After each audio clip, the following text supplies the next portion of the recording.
가족 이야기 시청자 여러분, 안녕하세요. 오늘 들려드릴 이야기는 최근 들어 제가 아들을 데리고 집에만 오면 아내는 서둘러 욕실로 달려가 문을 걸어 잠갔습니다. 처음엔 그저 피곤해서 그런가 보다 생각했지만 그렇게 30일일째 되던 날 불길한 예감에 저는 불을 끄고 옷장 뒤에 숨어 심장을 졸였습니다. 그리고 눈앞에 펼쳐진 광경은 저를 그 자리에서 얼어붙게 만들었습니다. 아마 그 어떤 남편이라도 그 모습을 봤다면 제대로 서 있지 못했을 겁니다. 이 기막힌 이야기의 진실이 궁금하시다면 지금부터 제 이야기에 귀 기울여 주시기 바랍니다. 제 이름은 민수, 나이는 36살이고 토목기사로 일하고 있습니다. 제 삶은 늘 평범했습니다.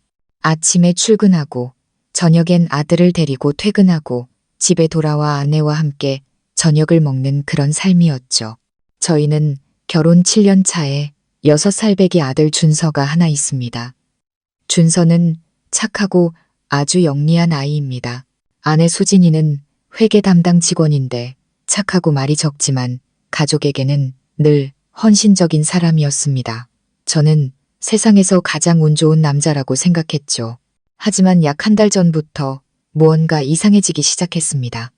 제가 준서를 유치원에서 데리고 집에 돌아올 때마다 수진이는 가방을 든 채 곧장 욕실로 달려갔습니다. 날이 좋든 비가 오든 막 퇴근해서 정장 차림 그대로일 때조차 아내는 늘 똑같았습니다. 욕실 문을 걸어 잠그고 물을 세차게 틀어놓고는 거의 40분 가까이 나오지 않았죠. 처음에는 대수롭지 않게 생각했습니다. 피곤하거나 회사에서 음식 냄새라도 뱄나 보다 했죠. 하지만 이상한 점이 눈에 띄기 시작했습니다. 정확히 5시 45분 제가 준서를 데리고 현관에 들어서면 아내는 마치 기다렸다는 듯이 서 있었습니다. 아이를 안아주지도 뭘 물어보지도 않고 어색하게 웃으며 누군가를 피하듯 욕실로 달려갔습니다. 제가 농담 삼아 물었습니다. 요즘 왜 그렇게 씻어? 결벽증이라도 생겼어? 수진이는 그저 웃으며 말했죠. 아, 요즘 너무 더워서. 씻으면 좀 개운하잖아. 하지만 그 웃음은 어딘지 모르게 공허했습니다. 그러던 어느 날 오후 제가 평소보다 일찍 준서를 데리러 유치원에 들렀습니다. 아이는 운동장에서 놀고 있었고 저는 잠시 기다렸죠. 5시 15분쯤이었을까요? 수진이가 유치원 정문을 나서는 게 보였습니다. 하지만 제 등골을 서늘하게 만든 건 아내가 저를 전혀 보지 못했다는 사실이었습니다. 아내는 웬 남자와 나란히 걷고 있었습니다. 모자를 푹 눌러 쓴 남자는 하얀 셔츠 차림이었는데 그가 무언가 말하자 수진이가 고개를 숙이며 웃었습니다. 아주 오랜 시간 동안 저에게는 보여주지 않았던 그런 환한 미소였습니다. 저는 다가가지 못하고 그저 두 사람이 골목 어귀까지 걸어가 아내가 남자의 차에 올라타는 것을 멍하니 지켜봤습니다. 차가 사라지자 심장이 미친 듯이 뛰었습니다.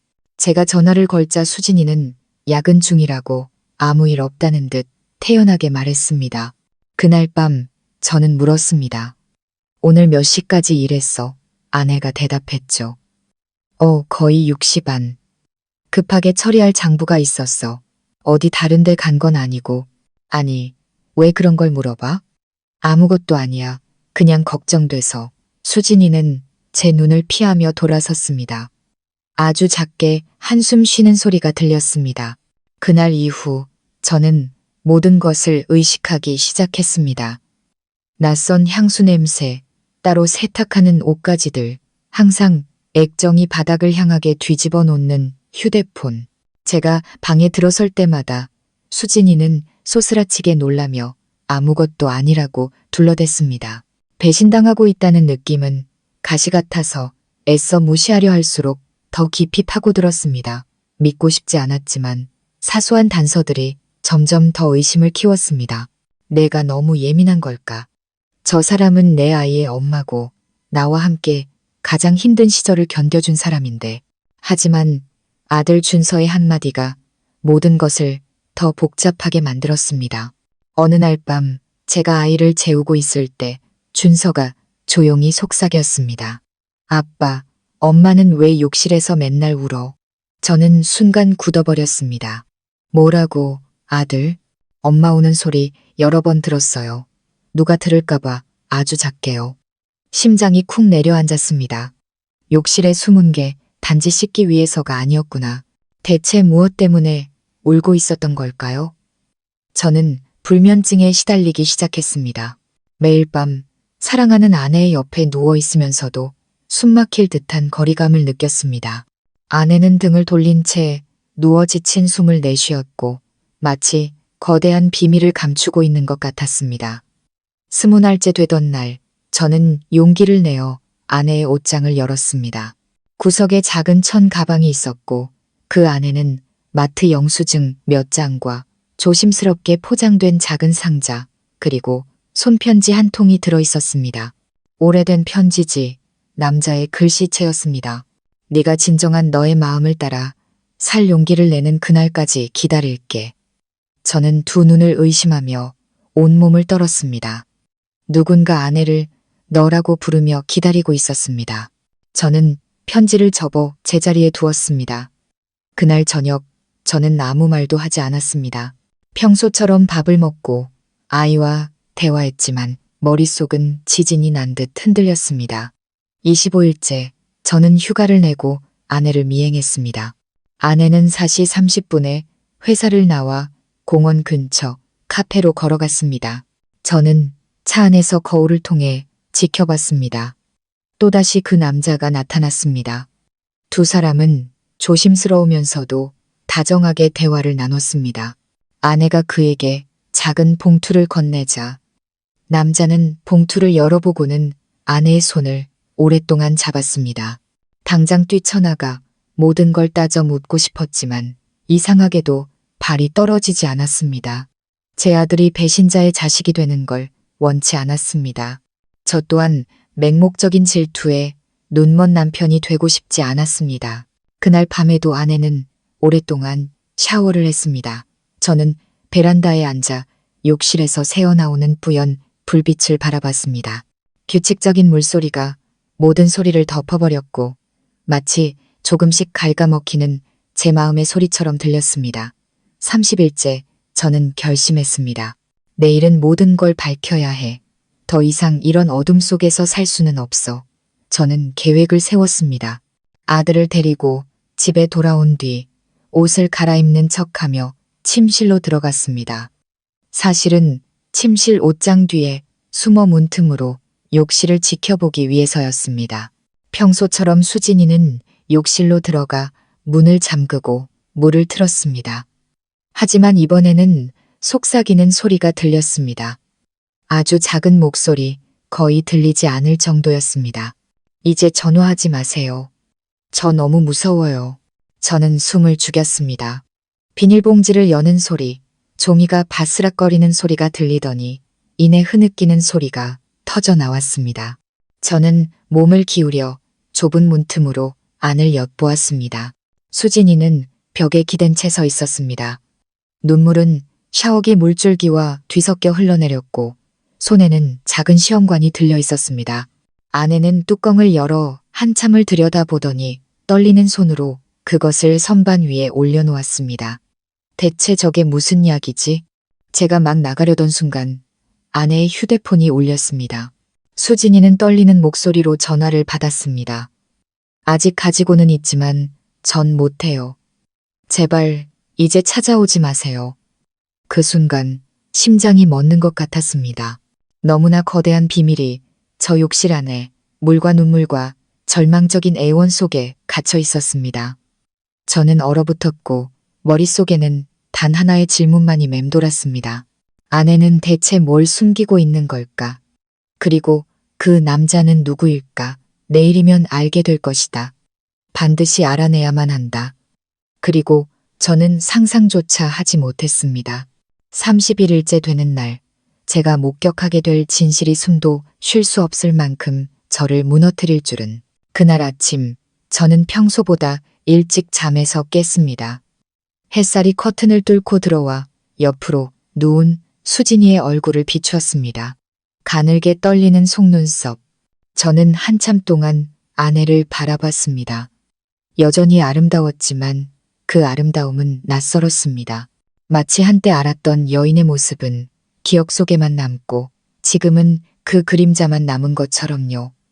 준서는 옆방에서 깊이 잠들어 있었습니다. 저는 조용히 밖으로 나왔습니다. 머릿속에는 오직 한 가지 생각뿐이었습니다. 오늘 진실을 알아내야 한다. 저는 공사 현장이 바쁘다는 핑계로 아들을 제 어머니 댁에 맡겼습니다.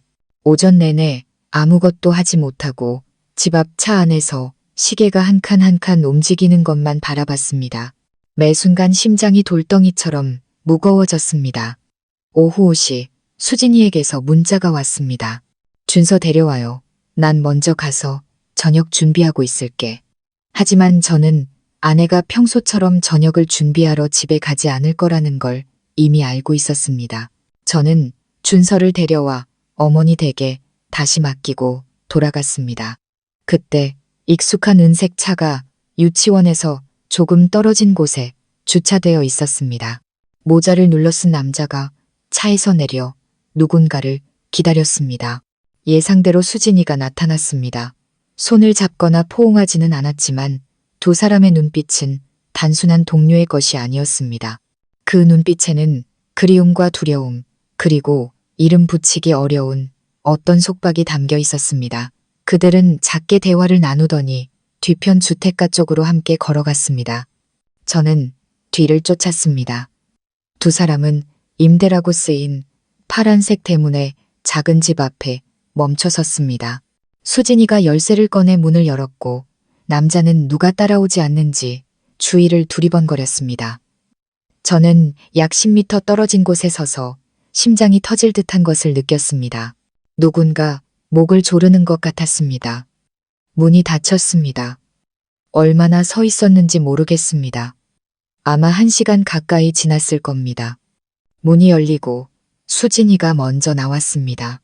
손에는 작은 천 가방이 들려 있었고 얼굴은 파리했습니다. 남자는 뒤따라 나오며 고개를 숙인 채 무언가 속삭였고 그 말에 수진이는 울음을 터뜨렸습니다. 남자는 손을 들어 아내의 눈물을 닦아주었습니다. 저는 똑똑히 봤습니다. 너무나 부드럽고 익숙한 그 손길을 마치 한때 아주 가까웠던 사람의 몸짓처럼. 저는 차문을 쥔 손에 힘을 주다 살이 찢어졌지만 아무런 고통도 느끼지 못했습니다. 귓가에는 바람 소리와 미친 듯이 울리는 제 심장 소리만 들릴 뿐이었습니다. 그날 밤 아내가 돌아왔을 때 저는 여전히 아무것도 모르는 척 했습니다. 아내는 습관처럼 곧장 욕실로 들어갔습니다. 저는 예전 그 자리에 옷장 뒤에 숨었습니다. 욕실 문이 닫히고 물소리가 울려 퍼졌습니다. 하지만 이번에는 달랐습니다. 물을 오래 틀지 않았습니다. 5분쯤 지났을까 소리가 멎었습니다. 저는 문틈에 바싹 다가가 안을 엿보았습니다. 아내는 바닥에 주저앉아 어제 봤던 그 작은 시험관을 들고 있었습니다. 뚜껑은 열려 있었고 안에는 옅은 붉은색 액체 한 방울이 들어 있었습니다. 아내는 그것을 더 큰 유리병에 조심스럽게 따른 뒤 하얀 종이 한 장을 꺼냈습니다. 거기에는 이렇게 쓰여 있었습니다. 유전자 검사 결과서, 지난 6년간의 비밀. 온몸이 그대로 얼어붙었습니다. 저는 아내가 그 종이를 들고 하염없이 눈물을 흘리는 것을 지켜봤습니다. 아내는 누군가 심장을 쥐어짜는 것처럼 목 놓아 울었습니다.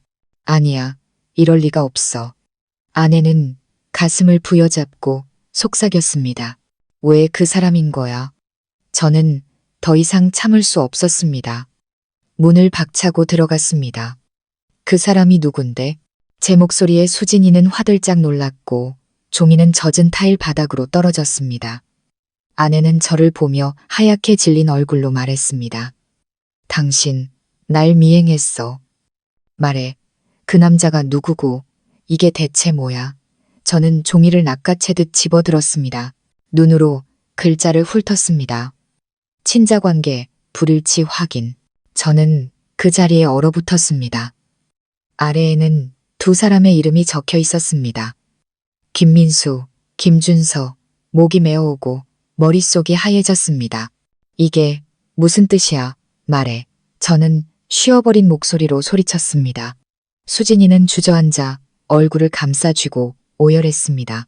일부러 그런 게 아니에요. 난 그 사람이 죽은 줄 알았어요. 누구냐고. 아내는 한참 동안 침묵했습니다. 그러다 떨리는 목소리로 말했습니다. 준혁이요. 그 이름은 제 심장을 관통하는 비수 같았습니다. 준혁. 제 가장 친한 친구. 한때 같은 건설 현장에서 일하며 수없이 술잔을 기울였던 형제 같은 친구.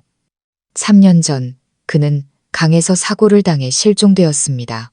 저는 형제를 잃었다며 오열했었습니다. 준서가 준혁이 아들이라고? 수진이는 바닥에 쓰러져 샤워기 물줄기에 눈물을 섞어 흘려보냈습니다. 미안해요. 당신을 속이려던 건 아니었어요. 루. 그 해에 당신이랑 크게 다투고 당신은 지방 현장으로 멀리 떠났잖아요. 제가 몸이 안 좋았는데 준혁 씨가 병원에 데려다 줬어요. 그때 제가 너무 약해져 있었어요. 일이 터지고 얼마 뒤에 준혁 씨가 실종됐고 저는 차마 말을 못했어요. 임신 사실을 알았을 땐 너무 무서웠어요. 모든 게 무너질까봐. 저는 비틀거리며 옷장에 부딪혔습니다. 온 세상이 기우는 것 같았습니다. 그럼 오늘 그 남자는? 저는 목이 메어 물었습니다. 준혁 씨예요. 아내가 속삭였습니다. 죽지 않았어요. 얼마 전에 돌아와서 자기 아들을 되찾고 싶어 해요. 저는 그 자리에 얼어붙었습니다. 발밑에 땅이 꺼지는 기분이었습니다. 6년 동안 저는 남의 자식을 키워온 것이었습니다. 수진이가 달려와 제 손을 잡았습니다. 아니에요, 여보. 준서의 진짜 아빠는 당신이에요. 당신이 아이를 키웠고 가르쳤잖아요. 당신의 사랑만이 진짜예요. 핏줄이 마음만 하겠어요. 저는 아내의 손을 뿌리쳤습니다. 수진아, 넌 날 6년 동안 거짓 속에 살게 했어. 대체 언제까지 날 속일 생각이었어. 아내는 얼굴이 헬쑥해진 채 흐느꼈습니다. 말하려고 했어요. 하지만 당신이 준서를 돌보는 모습을 볼 때마다 용기가 나지 않았어요. 당신은 친자식보다 더 아이를 아꼈으니까. 당신이 준서를 그리고 저를 버릴까봐 무서웠어요. 저는 종이를 꽉 쥐어 구겨버렸습니다. 참으려 해도 눈물이 터져 나왔습니다. 살면서 이렇게 무거운 고통은 처음이었습니다. 배신감 때문이 아니었습니다. 제가 가장 믿었던 사람이 평화를 지킨다는 명목으로 거짓을 택했다는 사실 때문이었습니다. 그때 전화벨이 울렸고 아내는 액정을 보더니 뒤로 물러섰습니다. 제가 휴대폰을 낚아챘습니다. 발신자는 준혁이었습니다. 저는 아내를 불타는 눈빛으로 쳐다보며 말했습니다. 그 사람 오라고 해. 할 얘기가 있으니까. 아내는 두려움에 질려 고개를 저었습니다. 안 돼요, 여보. 그 사람도 일부러 그런 게 아니에요. 그냥 아이를 한번 보고 싶었을 뿐이에요. 하지만 저는 이미 통화 버튼을 눌렀습니다. 지금 당장 우리 집으로 와. 집안은 침묵에 잠겼습니다. 똑딱거리는 시계 소리와 한때 부부였던 두 사람의 거친 숨소리만이 공간을 채웠습니다. 15분 후 문을 두드리는 소리가 들렸습니다. 제가 나가 문을 열자 모자를 눌러 쓴 남자가 서 있었습니다. 그는 제 눈을 피했고 얼굴은 수척했지만 틀림없는 준혁이었습니다. 그가 저를 보며 떨리는 목소리로 말했습니다. 민수야, 미안하다. 내 가정을 깨려던 건 아니었어. 그냥 내 아들이 잘 살고 있는지 알고 싶었을 뿐이야. 저는 씁쓸하게 웃었습니다. 대단하다, 준혁아. 6년 동안 강바닥에 누워있다가 내게 남은 마지막 것까지 빼앗으려고 돌아왔구나. 공기는 숨막힐 듯 무거워졌습니다. 수진이가 두 남자 사이에 무릎을 꿇고 주저앉아 오열했습니다. 두 사람 제발 이러지 마세요. 잘못한 건 저예요. 저를 탓하세요. 저는 아내를, 한때 친구였던 남자를, 그리고 웃음소리가 가득했던 이 집을 둘러봤습니다. 이제 이 순간부터 그 어떤 것도 예전 같을 수 없다는 것을 깨달았습니다. 바깥 하늘에서 갑자기 비가 쏟아지기 시작했습니다. 굵은 빗방울은 마치 6년간 깊이 숨겨져 있던 거짓을 씻어내려는 듯했지만 제 마음속 폭풍은 이제 막 시작되고 있었습니다. 베란다 밖 빗줄기는 점점 더 거세졌습니다. 바람이 유리창을 때리는 소리가 꼭 제 심장이 부서지는 소리 같았습니다. 세 사람, 세 개의 운명이 한때 보금자리였던 집안에 서 있었지만 이제 모든 것은 거짓의 잔해일 뿐이었습니다. 준혁이 고개를 들었습니다. 그의 눈빛이 저와 마주쳤습니다. 떨렸지만 단호했습니다. 민수야, 네가 날 원망하는 거 알아. 하지만 내 말 좀 들어줘. 그날 강에서 사고 났을 때 나 죽지 않았어. 어떤 분이 날 구해서 먼 시골로 데려갔는데 거의 2년 동안 기억을 잃었어. 기억이 돌아와서 찾아와 보니 수진이가 이미 아이를 낳았더라. 끼어들 생각은 없었어. 그냥 그 아이 얼굴 한 번만 보고 싶었어. 저는 쓴웃음을 터뜨렸습니다. 한 번, 6년 동안 찾지도 않다가 이제 와서 한 번이라고? 너 그 6년 동안 내가 그 아이를 내 목숨처럼 여겼다는 거 알아? 준혁은 고개를 숙였고 수진이는 바닥에 주저앉아 얼굴이 하얗게 질렸습니다. 두 사람 제발 그만해요. 제발요. 저는 아내를 노려보며 소리쳤습니다. 넌 입 다물어. 6년 동안 이 비밀을 품고 살면서 매일 내가 그 아이를 안는 걸 보면서 단 한 번도 죄책감을 느끼지 않았어? 수진이는 흐느꼈습니다. 모든 걸 잃을까봐 무서웠어요. 준서가 아빠를 잃고 당신이 날 떠날까봐. 그럼 나는 제가 소리쳤습니다. 나는 어떡하라고. 내 가장 친한 친구의 아이를 내 핏줄인 줄 알고 키웠는데 내가 앞으로 어떻게 살아야 할지 생각해 봤어. 방 안은 정적이 흘렀고 밖에서는 천둥이 터졌습니다. 수진이는 창문으로 들이치는 빗물에 눈물을 섞으며 오열했습니다. 준혁이 잠긴 목소리로 말했습니다. 민수야, 날 욕하고 때려도 좋아. 하지만 저 아이가 이 사실을 알게 하지는 마. 아이는 아무 잘못 없어. 저는 그를 쳐다봤습니다. 분노와 연민, 그리고 혐오감이 뒤섞인 감정이 솟구쳤습니다. 한때 형제 같았던 남자가 이제 내 앞에 서서 돌이킬 수 없는 잘못을 용서해달라고 빌고 있었습니다. 저는 그에게 다가가 주먹을 꽉 쥐었습니다. 내가 널 친형제처럼 생각했는데 넌 날 배신했어. 이제 와서 나한테 뭘 어떻게 하라고 가르치는 거야? 천둥 같은 소리와 함께 주먹이 날아갔습니다. 준혁은 바닥에 쓰러졌고 입가에서 피가 흘렀습니다.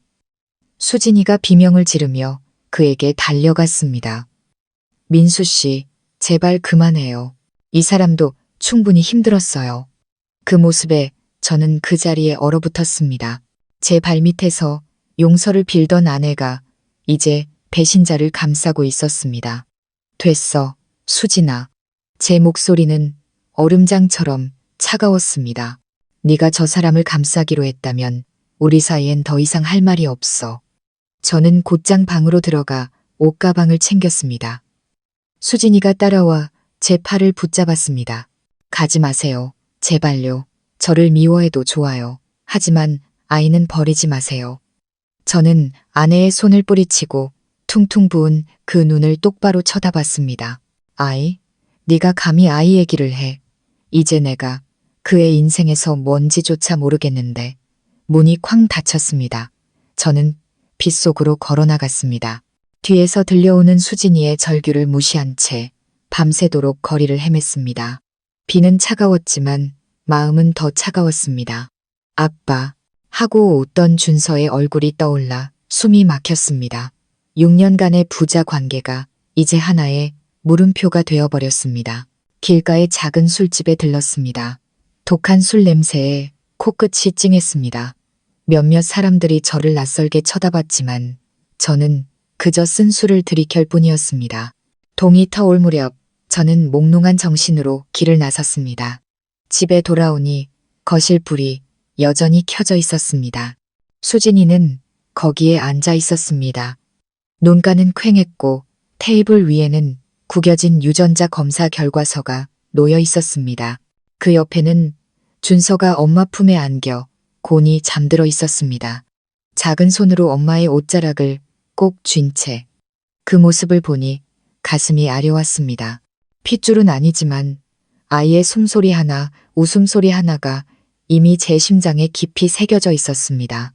도저히 미워할 수가 없었습니다. 수진이가 저를 보며 잠긴 목소리로 말했습니다.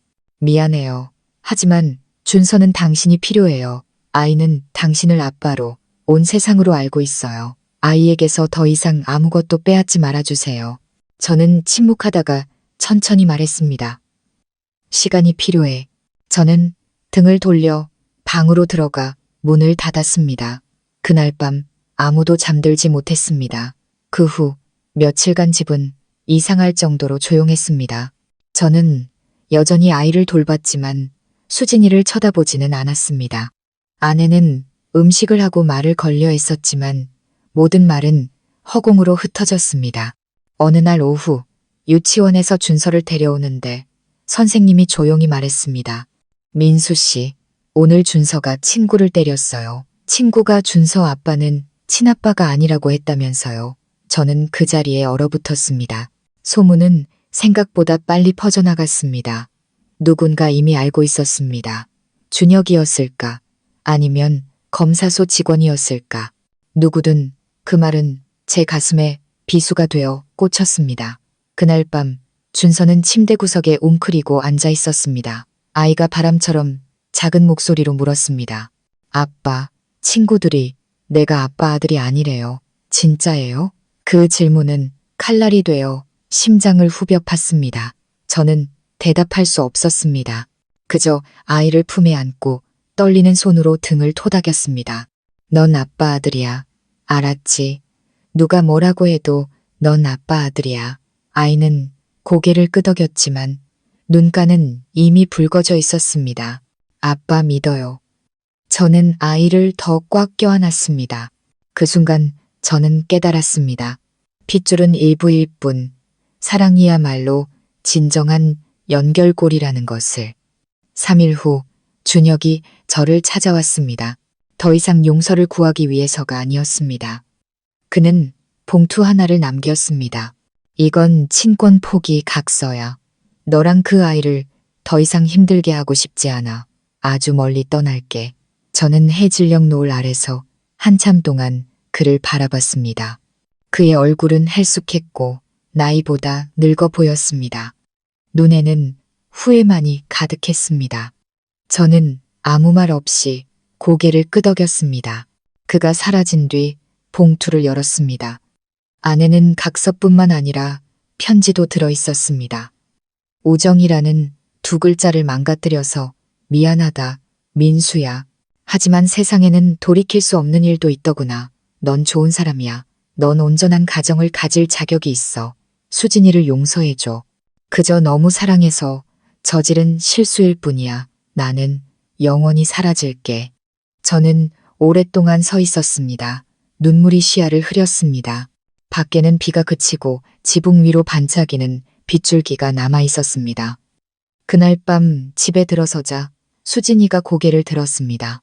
젖은 눈빛에 작은 희망이 보였습니다. 제가 조용히 말했습니다. 이 모든 걸 잊을 수 있을지는 모르겠어. 하지만 노력해볼게. 준서를 위해서, 그리고 우리를 위해서. 수진이는 울음을 터뜨리며 제 어깨에 기댔습니다. 아내는 흐느꼈고 저는 그저 아내의 눈물이 제 옷깃을 적시도록 내버려 두었습니다. 밖에 비는 그쳤지만 제 마음속 폭풍은 아직 가라앉지 않았습니다. 용서는 어렵지 않지만 잊는 것은 그 누구도 할 수 없는 일이니까요. 저는 준혁이 떠나면 모든 것이 잠잠해질 거라고 생각했습니다. 하지만 인생은 그렇게 간단하지 않았습니다. 어떤 비밀은 한 번 빛을 보면 다시는 숨길 수 없는 법입니다. 일주일 후 수진이는 일상으로 돌아가려 애썼습니다. 밥을 하고 아이 숙제를 봐주고 웃으려 노력했지만 눈빛에는 늘 두려움이 서려 있었습니다. 저 또한 태연한 척했지만 속은 엉망이었습니다. 준서를 볼 때마다 애틋함과 함께 가슴 한쪽이 아려왔습니다. 아이는 천진난만하게도 유전자 검사지 한 장 때문에 자신의 세상이 흔들리고 있다는 것을 전혀 몰랐습니다.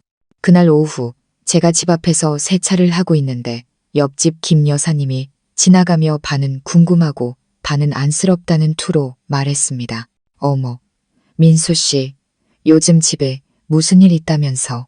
아이가 참 안 됐어. 저는 그 자리에 멈춰 섰습니다. 호스에서 나온 물이 발등으로 쏟아졌습니다.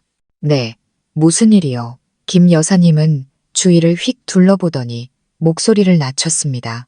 그 애가 민수 씨 친아들이 아니라는 소문 말이야. 동네가 다 시끄러워. 누가 말을 퍼뜨렸는지는 몰라도 다들 수군대더라고.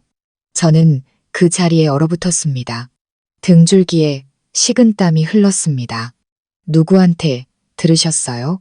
사람들이 그러는데 자네 부인이 낯선 남자를 만나는 걸 봤다나 봐. 그 남자가 아이 친아빠라던데. 어휴, 내가 다 속상하네. 저는 더 이상 아무것도 들리지 않았습니다. 귀가 먹먹해지고 속이 불타는 것 같았습니다. 직감적으로 알 수 있었습니다.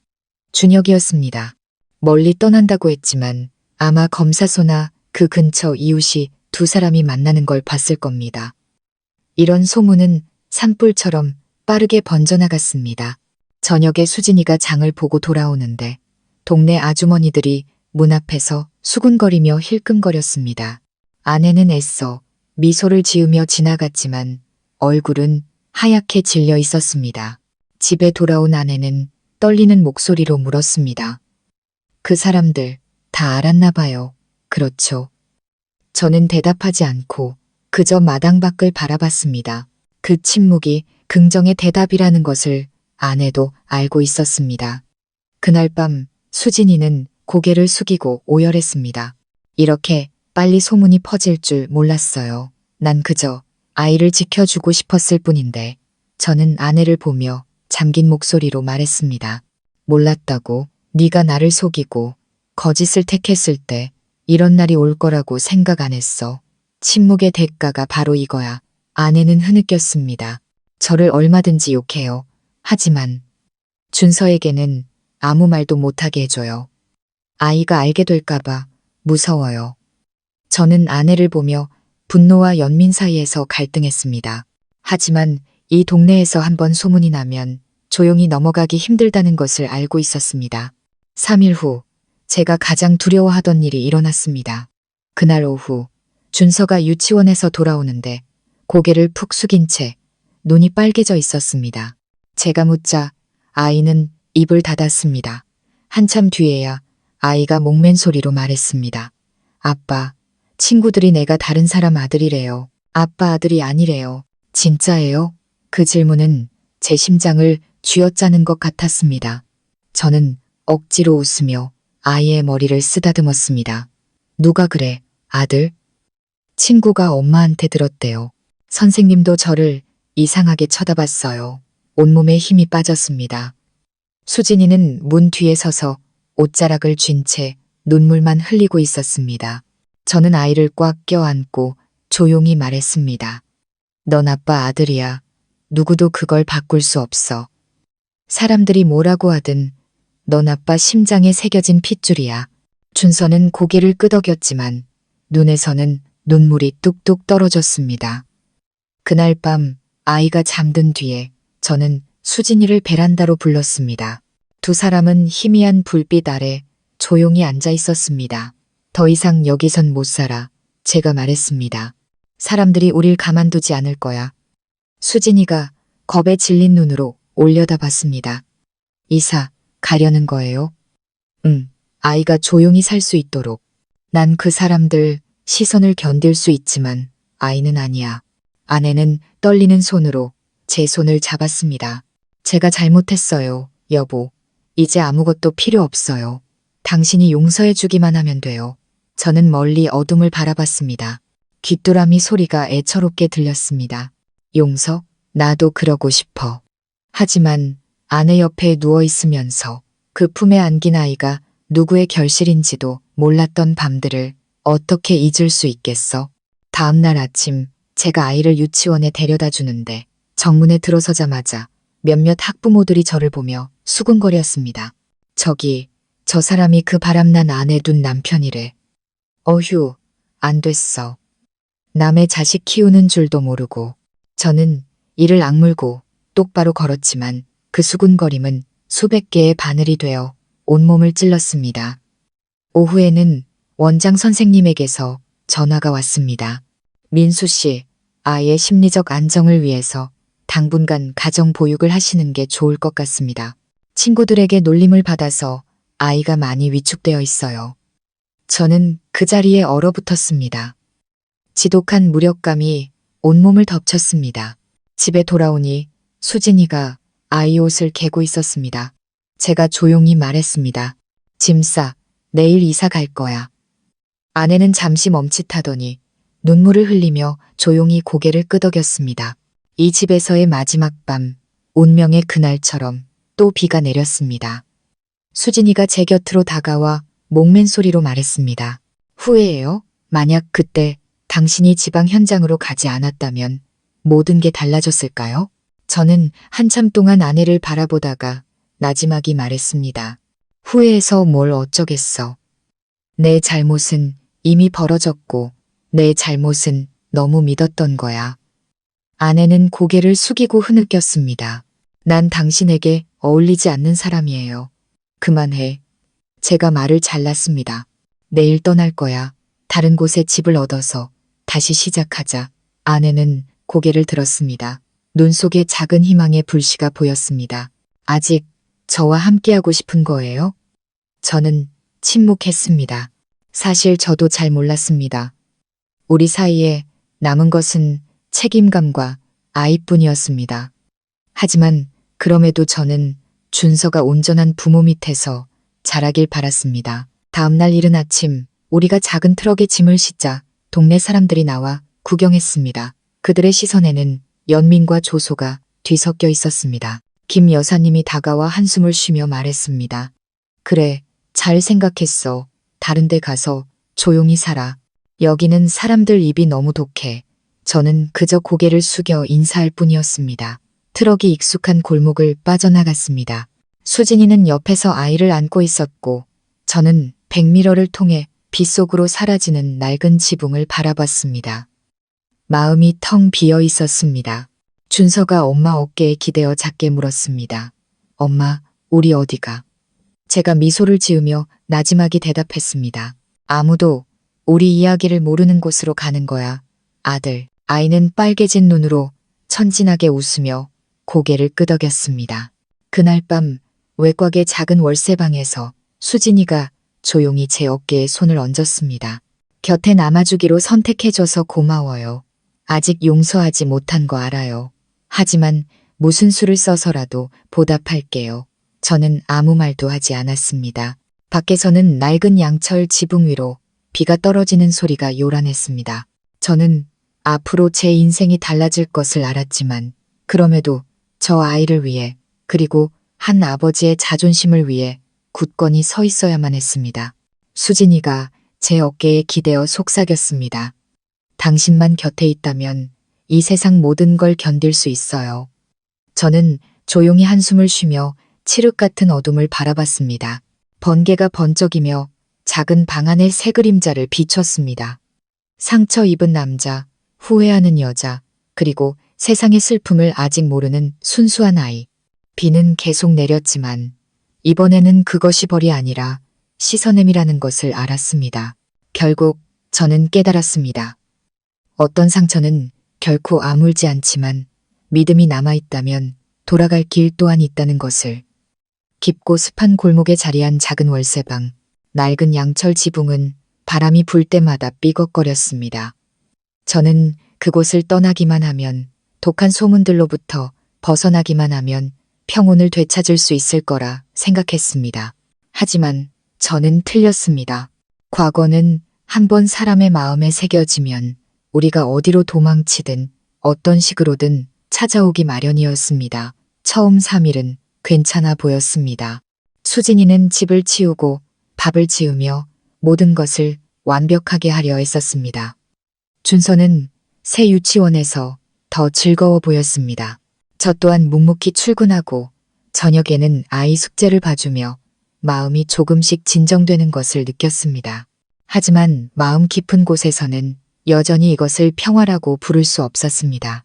어느 날 저녁, 제가 바지를 꿰매고 있는데 문을 두드리는 소리가 들렸습니다. 3번, 그리고 침묵. 저는 고개를 들었습니다. 이 동네에서는 서로 찾아오는 일이 거의 없었기에 의아했습니다. 문을 열었지만 아무도 없었고 바닥에 봉투 하나만 놓여 있었습니다. 저는 허리를 숙여 봉투를 주었습니다. 발신인은 없었습니다. 안에는 반으로 접힌 종이가 들어 있었고 삐뚤빼뚤한 글씨로 이렇게 쓰여 있었습니다. 도망치면 끝날 줄 알았나? 아직 아무것도 끝나지 않았어. 저는 그 자리에 굳었습니다. 소름 끼치도록 익숙한 글씨체, 준혁이었습니다. 제 손이 떨렸습니다. 저는 그가 정말로 사라졌다고 생각했습니다. 하지만 아니었습니다. 그는 여전히 어딘가에서 우리를 지켜보고 있었습니다. 저는 수진이에게 말하지 않고 봉투를 숨겼습니다. 아내는 이제 막 다시 시작하려 하고 있었습니다. 그녀를 불안하게 만들고 싶지 않았습니다. 하지만 그날 이후 동네 주변에서 낯선 그림자가 보이기 시작했습니다. 골목 어귀에 주차된 검은 오토바이, 맞은편 가게에 앉아있던 모자를 눌러 쓴 남자. 어느 날 밤 뒤뜰에서 부스럭거리는 소리가 들렸습니다. 창문으로 살짝 엿보니 누군가 손전등으로 집 주위를 비추고 있었습니다. 제가 뛰쳐나가 소리쳤습니다. 누구야? 그 사람은 놀라 달아났고 타담한 담배꽁초 하나만 남았습니다. 골목 어귀까지 쫓아갔지만 놓치고 말았습니다. 다음 날 아침 저는 수진이에게 이 사실을 말했습니다. 아내는 겁에 질려 아이를 꽉 껴안았습니다. 누구인 것 같아요? 확실하진 않지만 아마 준혁 씨일 거야. 그럴 리가요. 멀리 떠난다고 했잖아요. 그런 사람 말을 아직도 믿어. 제가 퉁명스럽게 말을 잘랐습니다. 그는 너와 나를 모두 속였어. 이제 와서 다시 나타난다고 해도 이상할 게 없어. 수진이는 고개를 숙인 채 침묵했습니다. 그날 오후 퇴근하고 집에 와보니 방문이 살짝 열려 있었습니다. 안으로 들어서는 순간 심장이 멎는 것 같았습니다. 집 안은 엉망이었습니다. 서랍은 열려 있고 옷가지가 바닥에 널브러져 있었습니다. 수진이는 바닥에 주저앉아 얼굴이 새하얘져 있었습니다. 누가 이런 짓을? 모르겠어요. 장보고 돌아오니 문이 열려 있었어요. 저는 서랍을 확인했습니다. 며칠 전 그 봉투가 사라졌습니다. 그때 저는 그가 집에 침입했다는 것을 확신했습니다. 저녁에 파출소에 신고했지만 경찰은 순찰을 강화하겠다는 말만 할 뿐이었습니다. 그날 밤 저는 잠들지 못했습니다. 문 밖에서 뜬 눈으로 밤을 새웠습니다. 아침에 수진이가 일어나 보니 제가 여전히 앉아 있었습니다. 눈은 퀭했습니다. 아내가 물 한 잔을 가져다 주며 말했습니다. 여보, 다른 곳으로 이사가요. 너무 무서워요. 이사가도 소용없어. 제가 쉰 목소리로 말했습니다. 그는 이미 우리를 찾아냈어. 어디로 도망쳐도 찾아올 거야. 아내는 제 옆에 앉아 떨리는 손을 잡았습니다. 아니면 그 사람과 마지막으로 한 번만 더 이야기해서 모든 걸 끝내는 건 어때요? 저는 얼음 같은 눈빛으로 아내를 쳐다봤습니다. 그 모든 일이 있고도 또 그를 만나고 싶어? 그런 게 아니에요. 하지만 우리가 계속 피하기만 하면 그는 절대 우리를 내버려 두지 않을 거예요. 저는 한참 동안 침묵하다 고개를 끄덕였습니다. 좋아. 하지만 나도 같이 가겠어. 이틀 후 낯선 번호로 문자가 왔습니다. 조용히 살고 싶으면 예전에 우리가 일했던 낡은 다리로 나와. 그곳은 저와 준혁이 예전에 함께 담당했던 공사가 중단된 다리였습니다. 그가 사고를 당했던 바로 그곳. 의미심장한 약속이었습니다. 그날 오후 저는 준서를 월세방 주인 아주머니에게 맡겼습니다. 하늘은 먹구름으로 가득했습니다. 저와 수진이는 차를 몰아 다리로 향했습니다. 구불구불한 흙길은 마치 과거로 돌아가는 것처럼 스산했습니다. 도착하니 그가 이미 늙은 나무 아래 서 있었습니다. 낡은 셔츠, 헬쑥한 얼굴, 하지만 눈빛만은 여전히 불타고 있었습니다. 준혁은 저를 보며 씁쓸하게 웃었습니다. 결국 왔구나. 네가 계속 도망칠 수만은 없을 거라고 생각했어. 제가 다가가며 나지막이 말했습니다. 원하는 게 뭐야? 딱 한 가지야. 민수야. 준서가 내가 누구인지 알게 하고 싶어. 나를 아빠라고 부르지 않아도 돼. 그냥 진실을 알게만 해줘. 수진이가 떨리는 목소리로 나섰습니다. 준혁 씨, 말했잖아요. 제발 그러지 마세요. 아이, 인생을 망가뜨릴 거예요. 준혁은 아내를 고통스러운 눈빛으로 쳐다봤습니다. 그럼 넌 괜찮아, 수진아. 내 아들이 다른 남자를 아빠라고 부르는 걸 보면서 사는 게. 저는 주먹을 꽉 쥐고 분노를 억눌렀습니다. 법적으로, 서류상으로, 그리고 내 마음속에서 그 아이는 내 아들이야. 너는 그 아이에게 이미 죽은 사람이야. 준혁은 목이 맨 듯 비웃었습니다. 말은 쉽지. 네가 내 입장이었다면 견딜 수 있었을 것 같아? 제가 한 걸음 더 다가가 으르렁거렸습니다. 난 6년 동안 내 아들을 키우면서도 침묵했어. 내가 널 이해 못할 것 같아? 하지만 난 평화를 지키기 위해 침묵을 택했어. 날 미치게 만들지 마, 준혁아. No. 준혁은 저를 뚫어지게 쳐다봤습니다. 그의 눈가가 붉어졌습니다. 그러더니 갑자기 주머니에서 사진 몇 장을 꺼냈습니다. 그건 월세방에서 몰래 찍은 우리 가족 사진이었습니다. 나 그동안 계속 너희를 지켜봤어, 민수야. 멀리서 보기만 하려고 했어. 하지만 네가 내 아내와 행복하게 사는 걸 보니 참을 수가 없더라. 그녀는 더 이상 내 아내가 아니야. 제가 갈라진 목소리로 소리쳤습니다. 네가 그녀를 버렸잖아. 준혁은 사진을 쥔 손에 힘을 주었습니다. 눈은 핏발이 서 있었습니다. 난 모든 걸 잃었어. 민수야. 아내도 아이도. 남은 건 후회뿐이야. 수진이가 울음을 터뜨리며 그의 손을 잡았습니다. 가세요, 준혁 씨. 제발요. 저는 그냥 아이가 평온하게 살길 바랄 뿐이에요. 여기서 멈추지 않으면 당신은 후회하게 될 거예요. 준혁은 잠시 멈칫하더니 아내와 저를 번갈아 쳐다봤습니다. 한 줄기 눈물이 흘러내렸습니다.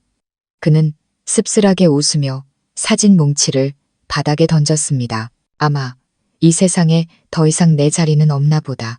그는 등을 돌려 쏟아지기 시작하는 빛 속으로 걸어갔습니다. 저는 무거운 마음으로 그의 뒷모습을 바라봤습니다. 수진이는 주저앉아 떨었습니다. 저 사람 무슨 짓 하려는 거 아니겠죠? 저는 대답하지 않았습니다. 마음속에서 아주 불길한 예감이 피어올랐습니다. 벼랑 끝에 몰린 사람은 결코 조용히 떠나지 않는 법이니까요. 그날 밤 집에 돌아와서도 잠을 이룰 수 없었습니다. 머릿속에는 빗속에 서 있던 준혁의 모습만이 맴돌았습니다. 새벽녘 휴대폰이 울렸습니다. 낯선 번호, 한 남자의 떨리는 목소리가 들렸습니다. 김민수 씨 맞으시죠? 파출소입니다. 다리 밑에서 한 남성이 강으로 투신했습니다. 지갑에 있던 신분증 이름이 박준혁입니다. 방 안은 어두웠습니다. 저는 휴대폰을 떨어뜨렸습니다. 손이 얼음장처럼 차가워졌습니다. 잠에서 깬 수진이가 굳어버린 저를 보며 다급하게 물었습니다. 누구예요? 무슨 일 있어요? 저는 대답하지 않고 그저 텅 빈 눈으로 아내를 바라봤습니다. 준혁이가 돌아와서 영원히 떠났어. 수진이는 주저앉아 더듬거렸습니다. 아니야, 그럴 리가 없어. 밖의 비는 저희 마음속 울음소리보다 더 거세게 쏟아져 내렸습니다. 준혁이 다리에서 뛰어내렸다는 소식은 차가운 바람처럼 작은 동네에 퍼져나갔습니다. 저와 경찰은 현장에 도착했습니다. 다음 날 아침 남은 것은 낡은 구두 한 켤레, 달아빠진 가죽 지갑, 그리고 비에 젖은 봉투 하나뿐이었습니다. 지갑 안에는 낡은 사진 한 장이 있었습니다. 오래전 첫 건설 현장에서 찍은 준혁과 저, 그리고 수진이 세 사람 모두 환하게 웃고 있었습니다. 저는 사진을 보며 심장이 조여드는 것을 느꼈습니다. 수진이는 뒤에 서서 덜덜 떨고 있었습니다. 입술은 파랗게 질려 있었습니다. 큰 소리로 울지도 못하고 목이 막힌 듯 흐느끼기만 했습니다. 경찰관 한 명이 봉인된 봉투를 내밀었습니다. 지갑 안에 선생님께 보내는 유서가 있었습니다. 저는 떨리는 손으로 봉투를 받아 열었습니다. 여전히 준혁의 글씨체였습니다. 고뇌 속에서 쓴 듯 삐뚤빼뚤했습니다. 민수야, 네가 이 글을 읽고 있다면 난 내 길을 선택한 거겠지. 미안하다. 아이 때문만이 아니라 모든 것에 대해서 난 평생을 후회 속에서 살았고 남은 반평생은 죄책감 속에서 살았어. 수진이를 다시 만났을 때 난 그저 나 살아있다는 말 한마디 하고 싶었어. 하지만 너를 보고 밥상 앞에서 웃는 준서를 봤을 때 내 자리는 없다는 걸 알았다. 내가 잘못했지만 나도 한때는 그 여자를 진심으로 사랑했어. 수진이를 미워하지 마라. 그녀는 그저 내 가정을 온전하게 지키고 싶었을 뿐이야. 그리고 나는 더 이상 살아갈 자격이 없다. 마지막 글자는 물에 번져 있었지만 저는 용서해줘라는 두 글자를 읽을 수 있었습니다. 저는 편지를 접었습니다. 손은 얼음장처럼 차가웠고 비는 여전히 흩뿌리고 있었습니다. 빗방울 하나하나가 가슴을 짓누르는 것 같았습니다. 평생 동안 형제처럼 지내던 친구가 차가운 강물 속으로 사라지는 모습을 보게 될 줄은 꿈에도 몰랐습니다. 수진이가 주저앉아 오열했습니다. 다 제 잘못이에요. 그날 제가 그 사람을 만나겠다고만 하지 않았어도 제가 아내를 부축하며 조용히 말했습니다. 이제 와서 그런 말 해봐야 소용없어. 나도 지쳤어. 준혁의 장례식은 강가에서 조촐하게 치러졌습니다. 시골에서 올라오신 그의 어머니는 백발이 성성했고 목이 쉴 때까지 아들의 이름을 부르며 우셨습니다. 어머니는 저를 보더니 원망이 가득한 눈으로 말했습니다. 자네 때문이야. 자네가 모든 걸 빼앗아 가지 않았다면 내 아들이 이 지경이 되지는 않았을 걸세. 저는 아무런 대꾸도 하지 않고 서 있었습니다. 자식을 잃은 슬픔 속에서 어머니는 탓할 대상을 찾고 있었고 제가 바로 그 대상이었습니다. 수진이는 영정 앞에 조용히 무릎을 꿇고 낡은 가족 사진을 꽉 쥐고 있었습니다. 누구도 쳐다보지 못하고 그저 고개를 숙인 채 눈물만 뚝뚝 흘렸습니다. 준서는 너무 어려서 이 상황을 이해하지 못했습니다. 그저 물을 뿐이었습니다. 엄마, 준혁이 아저씨 어디 갔어요? 왜 다들 울어요? 저는 아이를 품에 안고 목이 메어 대답했습니다. 아저씨는 먼 곳으로 가셨어. 아들, 아주 먼 곳으로. 장례식이 끝난 후 저는 과거를 묻으려 했지만 사람들은 우리를 가만두지 않았습니다. 준혁의 죽음은 예전 동네에 퍼져나가 온갖 악의적인 소문을 낳았습니다. 친구 아내한테 버림받아서 죽었대. 그 김민수라는 사람이 막다른 길로 몰아넣었다던데. 심지어 그 아이가 죽은 사람 친아들이라며? 쯧쯧, 불쌍해라. 저는 피가 거꾸로 솟는 것 같았지만 반박할 수 없었습니다. 말을 할수록 소문은 더 커질 뿐이었습니다. 수진이는 완전히 수척해져 집 밖으로 나오지 못했습니다. 온종일 문을 잠그고 텅 빈 눈으로 아이를 바라볼 뿐이었습니다. 어느 날 집에 돌아오니 아내가 옷장을 정리하고 있었습니다. 손에는 준혁의 편지가 들려 있었습니다. 이거 다시 읽어봐요. 아내가 조용히 말했습니다.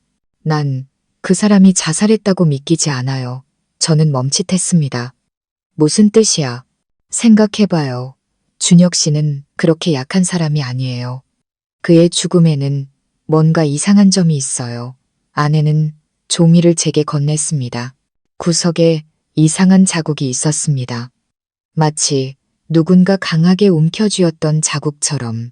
자세히 보니 번진 잉크 자국이 빗물이 아니라 새로 덧칠한 듯 부자연스러웠습니다. 편지가 누군가에 의해 수정되었을 수도 있다는 생각이 들었습니다. 등골을 타고 차가운 기운이 흘렀습니다. 누구한테 뭐 들은 거 있어? 제가 물었습니다. 어제 집주인 아주머니가 그러시는데 그 사람이 떠나기 전에 낯선 남자가 찾아왔었대요. 무슨 말을 했는지는 모르지만 언성이 높아졌다고. 그리고 그날 밤에 바로 떠났다고요. 저는 그 자리에 굳었습니다. 머릿속에 예전 건설 현장의 악덕 사장이 떠올랐습니다. 자재를 빼돌린 비리를 준혁에게 고발당해 원한을 품고 있던 사람이었습니다. 준혁이 기억을 잃었을 때 그는 모든 사업을 가로챘고 준혁이 돌아오자 모든 것을 잃을 위기에 처했었습니다. 저는 수진이를 보며 단호하게 말했습니다. 만약 누군가 그를 죽음으로 내몬 거라면 내가 밝혀내겠어. 수진이가 떨었습니다. 무슨 생각이에요? 준혁이. 그리고 우리 모두의 진실을 찾을 거야. 다음 날 아침 저는 준혁이 추락했던 다리로 갔습니다. 경찰은 수색을 중단했고 몇몇 어부들만 그물을 던지고 있었습니다. 제가 묻자 한 남자가 말했습니다. 그날 밤 다리 어귀에 승용차 한 대가 서 있었소. 남자들이 싸우던데 한 명은 흰 셔츠, 다른 한 명은 모자를 썼지. 그러고 나서 흰 셔츠 입은 사람만 다리 끝으로 걸어가더군. 라이, 얼굴을 똑똑히 보셨나요? 그렇진 않지만 서울 번호판이었어. 떠날 때 바퀴가 지늘게 빠져서 기억하고 있지. 저는 그 말을 기억하고 돌아왔습니다. 마음속에서 희미한 불안감이 피어올랐습니다. 그날 밤 저는 다시 편지 봉투를 열었습니다. 안에는 편지 외에 작은 사진 한 장이 더 있었습니다. 준혁이 어떤 집 앞에 서서 찍은 사진이었는데 뒤로 동해건설이라는 간판이 보였습니다. 저는 기억해냈습니다. 동해건설은 그 악덕 사장, 박 사장이 운영하던 회사였습니다. 준혁에게 고발하겠다고 협박당했던 바로 그 사람. 퍼즐 조각이 맞춰지기 시작했습니다. 저는 일어서서 수진이의 손을 꽉 잡았습니다. 알 것 같아. 그의 죽음은 자살이 아니었어. 아내는 겁에 질려 눈을 동그랗게 떴습니다. 함부로 움직이지 마세요. 만약 그가 정말로 살해당한 거라면 당신도 위험해져요. 제가 조용히 말했습니다. 위험해도 해야 해. 억울하게 죽은 사람을 위해서, 그리고 우리 자신을 위해서. 그날 밤 저는 잠들지 못했습니다. 밖에서는 다시 바람이 불고 비가 양철 지붕 위로 흩뿌렸습니다. 테이블 위에는 준혁의 편지가 펼쳐져 있었습니다. 마지막 문장이 희미하게 번져 있었지만 저는 박 사장이라는 이름을 읽을 수 있었습니다. 저는 편지를 꽉 쥐었습니다. 심장이 미친 듯이 뛰었습니다. 그래, 준혁은 자살하지 않았어. 그는 죽음을 강요당한 거야. 그리고 나는 맹세했다. 어떤 대가를 치르더라도 그 진실을 밝혀내겠다고. 그날 밤 이후 저는 더 이상 편히 잠들 수 없었습니다. 눈을 감을 때마다 빗속에서 어두운 눈빛으로 강가를 내려다보던 준혁의 모습이 선명하게 떠올랐습니다. 저는 옛 친구가 스스로 죽음을 택하지 않았다는 것을 알았습니다. 누군가 그를 벼랑 끝으로 내몰았고 저는 모든 것을 걸고 그 범인을 찾아내야만 했습니다. 다음 날 아침 저는 예전에 준혁과 함께 일했던 옛 회사로 찾아갔습니다. 녹슨 철문, 먼지 쌓인 동해건설 간판이 희미하게 보였습니다. 안에는 예전에 악덕 하청업자였던 박 사장이 이제는 사장이 되어 쩌렁쩌렁한 목소리로 지시를 내리고 있었습니다. 그는 저를 보더니 놀라며 비웃었습니다. 민수 씨 아니야? 요즘 일 그만뒀다면서 여긴 어쩐 일이야? 저는 그를 보며 평정심을 유지하려 애썼습니다. 준혁 씨 때문에 왔습니다. 그가 죽었는데 마지막 날 밤에 혹시 그를 만나셨는지 궁금해서요. 박 사장은 눈썹을 치켜 올리며 입꼬리를 비틀었습니다. 만나다니? 회사를 망하게 하려던 놈을 내가 못하러 만나. 이상한 걸 묻네. 그가 실종되기 직전 다리에서 사장님과 함께 있는 걸 본 사람이 있습니다. 박 사장은 비웃으며 경계심을 드러냈습니다. 헛소문일 뿐이야. 죽은 자는 말이 없지. 괜히 지난 일 들쑤시고 다니지 마. 좋을 거 없어. 저는 주먹을 꽉 쥐었습니다. 박 사장님, 모든 걸 묻어버릴 수 있을 거라고 생각하십니까? 준혁 씨는 공사비리 증거를 가지고 있다고 제게 말했습니다. 경찰이 찾아낼까봐 두렵지 않으십니까? 박 사장의 얼굴이 굳어지며 목소리가 낮아졌습니다. 분수를 아는 게 좋을 거야. 준혁이는 죽었어. 너까지 그 뒤를 따르고 싶지 않으면 말이야. 그 말은 차가운 협박이었습니다. 저는 그의 눈을 똑바로 쳐다보며 짧게 대답했습니다. 잘못한 게 없다면 두려울 것도 없겠죠. 저는 등을 돌려 나왔지만 마음속에서는 불길이 치솟았습니다. 저는 박 사장이 준혁을 죽음으로 내몬 장본인이라고 확신했습니다. 그날 밤 저는 모든 것을 수진이에게 말했습니다. 아내는 얼굴이 하얘진 채 떨었습니다. 이제 어쩔 거예요? 준혁이가 남긴 증거를 찾을 거야. 그가 USB에 비리 계약서 사본을 저장해뒀다고 했어. 그것만 찾으면 박 사장은 빠져나가지 못해. 하지만 그가 눈치채면 어떡해요? 그 사람 보통 내기가 아니잖아요. 두렵지 않아. 침묵하면 준혁이는 영원히 억울한 죽음으로 남게 돼. 수진이는 눈물을 글썽이며 제 손을 잡았습니다. 당신을 잃을까봐 무서워요. 이미 충분히 아팠어요. 아이에게서 아빠까지 빼앗지 말아주세요. 저는 아내의 손을 조용히 잡으며 단호하게 말했습니다. 이번에는 우리 중 누구도 다치게 하지 않겠다고 약속할게. 다음 날 저는 준혁이 죽기 전에 머물렀던 옛 월세방을 찾아갔습니다. 집주인 아주머니는 저를 기억하고 있었습니다. 아, 그 청년. 말수도 없고 착했는데 며칠 전에 친구라면서 검은 양복 입은 사람이 찾아왔었지. 그 사람이 가고 나서 짐을 챙기더니 과거를 만나러 간다고 하더군. 제가 물었습니다. 혹시 남기고 간 물건은 없나요? 있지. 옷장 안종이 상자를 아직 안 치웠어. 상자를 열자 안에는 낡은 서류 뭉치와 수천 몇 권, 그리고 작은 은색 USB가 들어있었습니다. 심장이 거세게 뛰었습니다. 저는 그것을 주머니에 넣었습니다. 마치 비극의 열쇠를 손에 쥔 기분이었습니다. 집에 돌아와 USB를 노트북에 꽂자 화면에 수많은 파일이 나타났습니다. 동해건설 2018년 프로젝트 계약서, 은행 거래 내역, 현장 사진. 파일을 하나씩 열어봤습니다. 안에는 박 사장이 가짜 계약서에 서명하고 수십억 원의 예산을 빼돌린 명백한 증거가 담겨 있었습니다. 특히 떨리지만 단호한 준혁의 목소리가 담긴 녹음 파일도 있었습니다. 박 사장님, 그만두십시오. 계속해서 자재를 빼돌리면 이 서류 수사기관에 넘기겠습니다. 박 사장이 차갑게 대답하는 소리가 들렸습니다. 네가 감히 여기선 누구도 배신자 편을 들어주지 않아. 저는 그 자리에 얼어붙었습니다. 준혁은 약속을 지켰지만 그 대가는 자신의 목숨이었습니다. 저는 USB를 들고 파출소로 갔습니다. 젊은 경찰관은 이야기를 듣고 표정이 굳어졌습니다. 여기 두고 가십시오. 저희가 조사하겠습니다. 하지만 조심하셔야 합니다. 그가 증거를 쥐고 있다는 걸 알면 위험해질 수 있습니다. 저는 고개를 끄덕였습니다. 하지만 이미 늦은 것 같았습니다. 그날 저녁 퇴근길, 역주행하던 트럭 한 대가 저를 들이받을 듯이 스쳐 지나가며 저를 도랑으로 밀어낼 뻔했습니다. 급브레이크를 밟자 식은땀이 흘렀습니다. 그 트럭의 번호판은 익숙했습니다.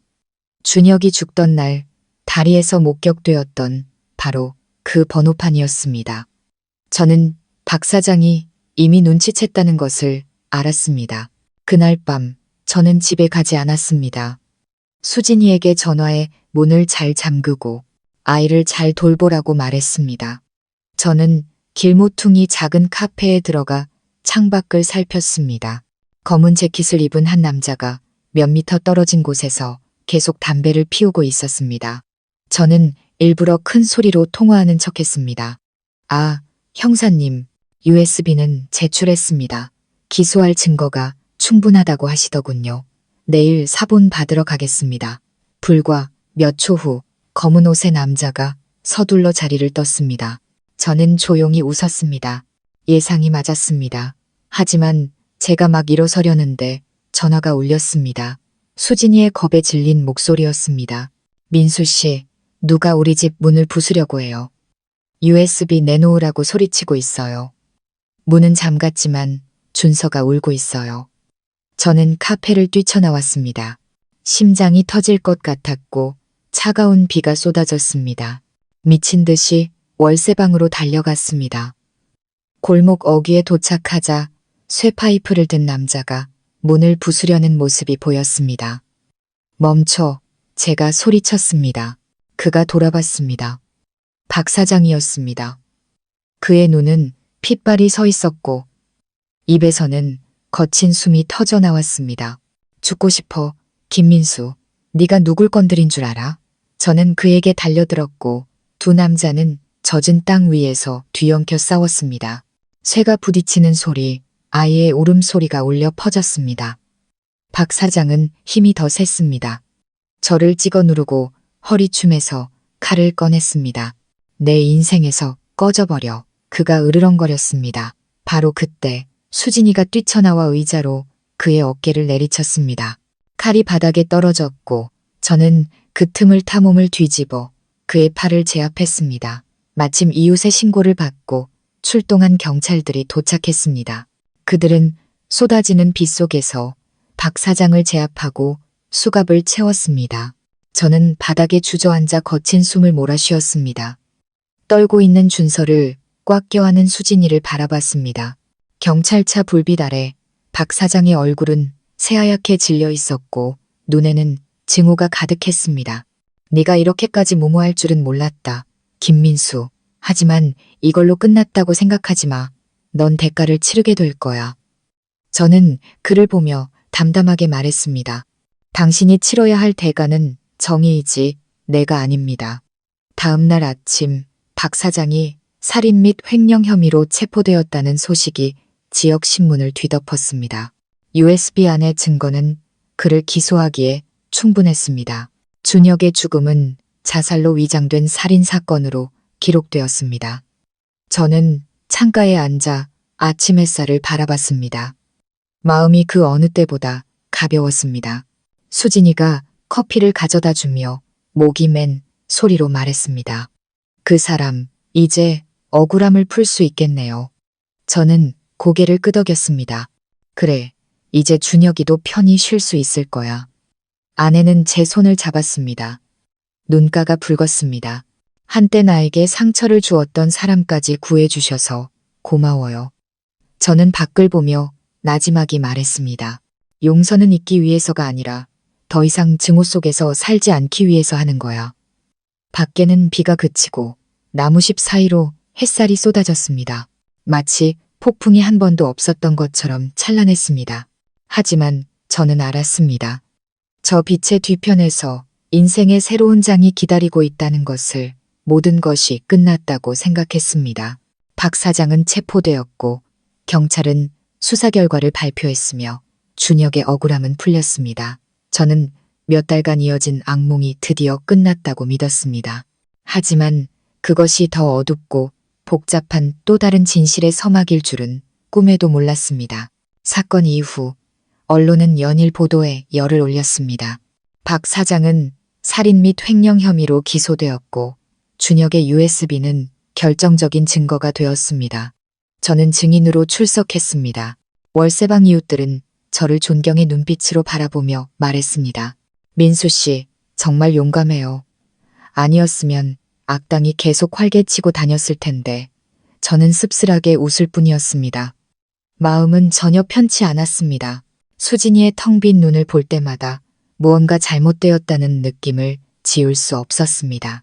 마치 우리가 본 것이 빙산의 일각에 불과한 것처럼 어느 날 오후 막 퇴근하려는데 전화가 울렸습니다.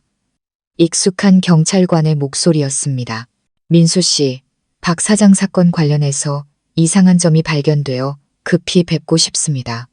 저는 무거운 마음으로 경찰서로 향했습니다.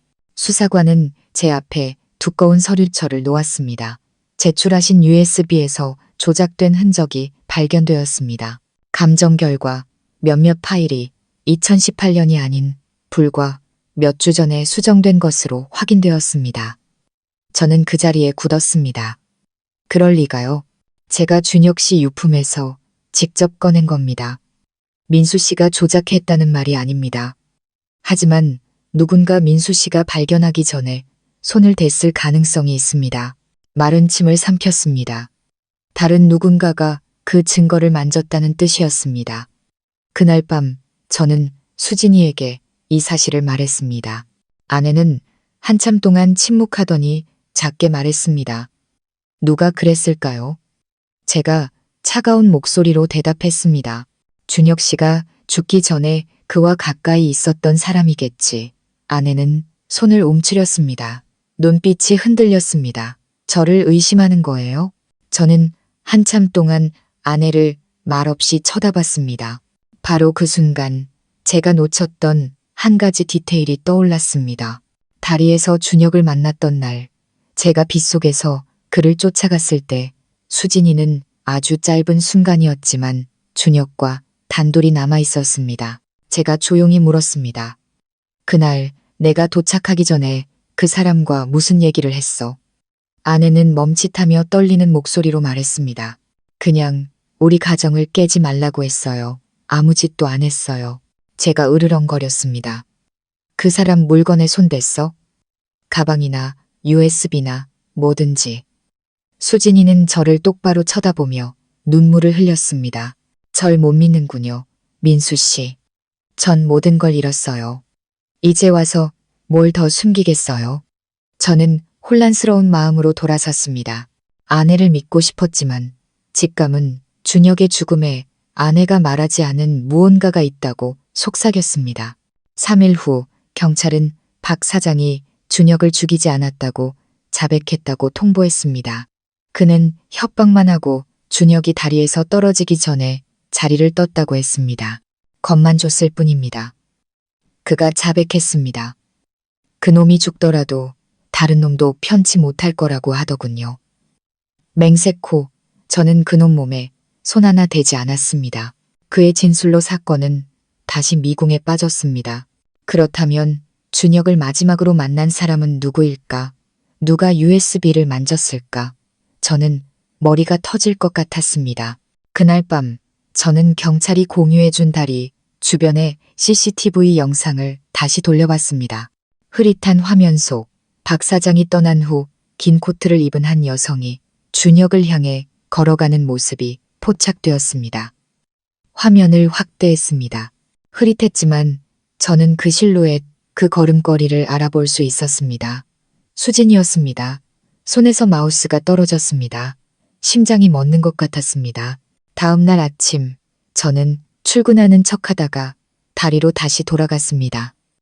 다리 관리인은 저를 알아보고 말했습니다. 아, 그날 박 사장 말고 여자도 한 명 더 있었지. 둘이 엄청 싸우길래 부인인 줄 알았지. 그러고 나서 여자가 가버리고 남자는 한참 동안 멍하니 서 있더군. 좀 있다가 물에 못 떨어지는 소리가 들렸고 저는 그 자리에 얼어붙었습니다. 차가운 바람이 뼛속까지 파고드는 것 같았습니다.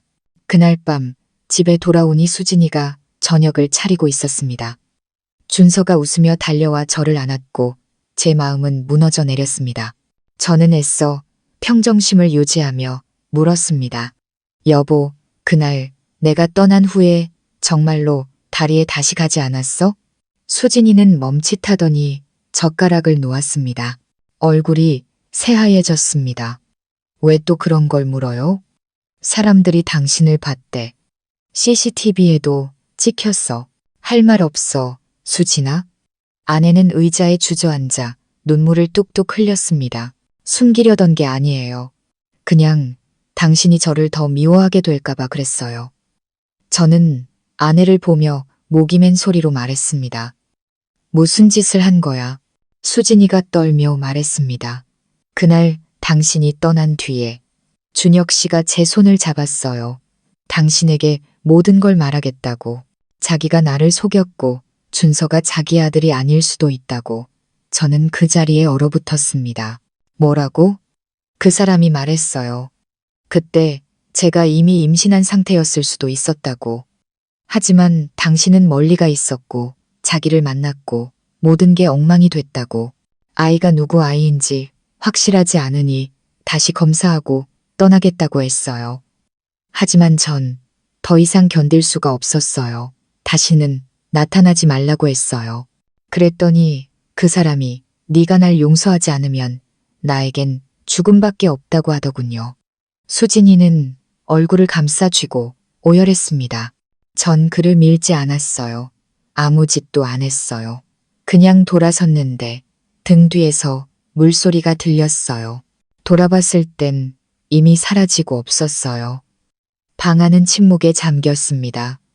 똑딱거리는 시계 소리가 심장을 도려내는 칼날처럼 들렸습니다. 믿어야 할지 말아야 할지 알 수 없었지만 한 가지는 분명했습니다. 모든 것이 제가 생각했던 것처럼 흑백 논리로 나뉠 수 없다는 것. 다음 날 아침 저는 텅 빈 머리로 준서를 유치원에 데려다 주었습니다. 돌아오는 길에 준혁이 의뢰했던 유전자 검사 센터에 들렀습니다. 원본 기록 사본을 요청했습니다. 결과를 받아든 저는 그 자리에 얼어붙었습니다. 서류 마지막 줄에는 볼펜으로 줄이 그어져 있었지만 번진 잉크 아래로 희미하게 글씨가 보였습니다. 결과 불확실, 재대조 필요. 그 말은 제가 봤던 불일치 결과는 공식적으로 확인된 적이 없었다는 뜻이었습니다. 누군가 의심을 확신으로 바꿔놓은 것이었습니다. 그리고 그 종이를 저보다 먼저 만질 수 있었던 사람은 단 한 명뿐이었습니다. 수진이 집에 돌아와 옷장을 열고 낡은 서류들을 다시 뒤졌습니다. 옷장 바닥, 낡은 봉투 안에 진짜 유전자 검사 결과서가 있었습니다. 선명한 직인, 굵은 글씨가 저를 숨막히게 했습니다. 친자 관계 99.8% 일치 확인. 저는 바닥에 주저앉았습니다. 손이 덜덜 떨렸습니다. 제 주변의 모든 세상이 다시 한번 무너져 내렸습니다. 준서는 정말로 제 아들이었습니다. 준혁은 억울하게 죽었고 오해받았고 이 모든 것은 제가 가장 사랑했던 사람의 마지막 거짓말 때문이었습니다. 수진이가 나와서 제가 그 종이를 들고 있는 것을 보았습니다. 얼굴은 새하얗게 질렸고 입술은 떨렸습니다. 당신 그걸 찾았군요. 저는 고개를 들어 얼음 같은 눈빛으로 물었습니다. 말해봐. 왜 그랬어? 아내는 무릎을 꿇고 울음을 터뜨렸습니다. 무서웠어요. 준서가 당신 친아들이라는 걸 알면 당신이 날 버릴까봐. 내가 한때 배신했다는 사실 때문에 당신이 나를 경멸할까봐. 그냥 당신이 준혁 씨를 미워해서라도 내 곁에 남아주길 바랐어요. 저는 일어서서 한 걸음 물러섰습니다. 아내의 모든 말이 비수가 되어 심장에 박혔습니다. 저는 더 이상 아무 말도 하지 않고 문으로 걸어 나갔습니다.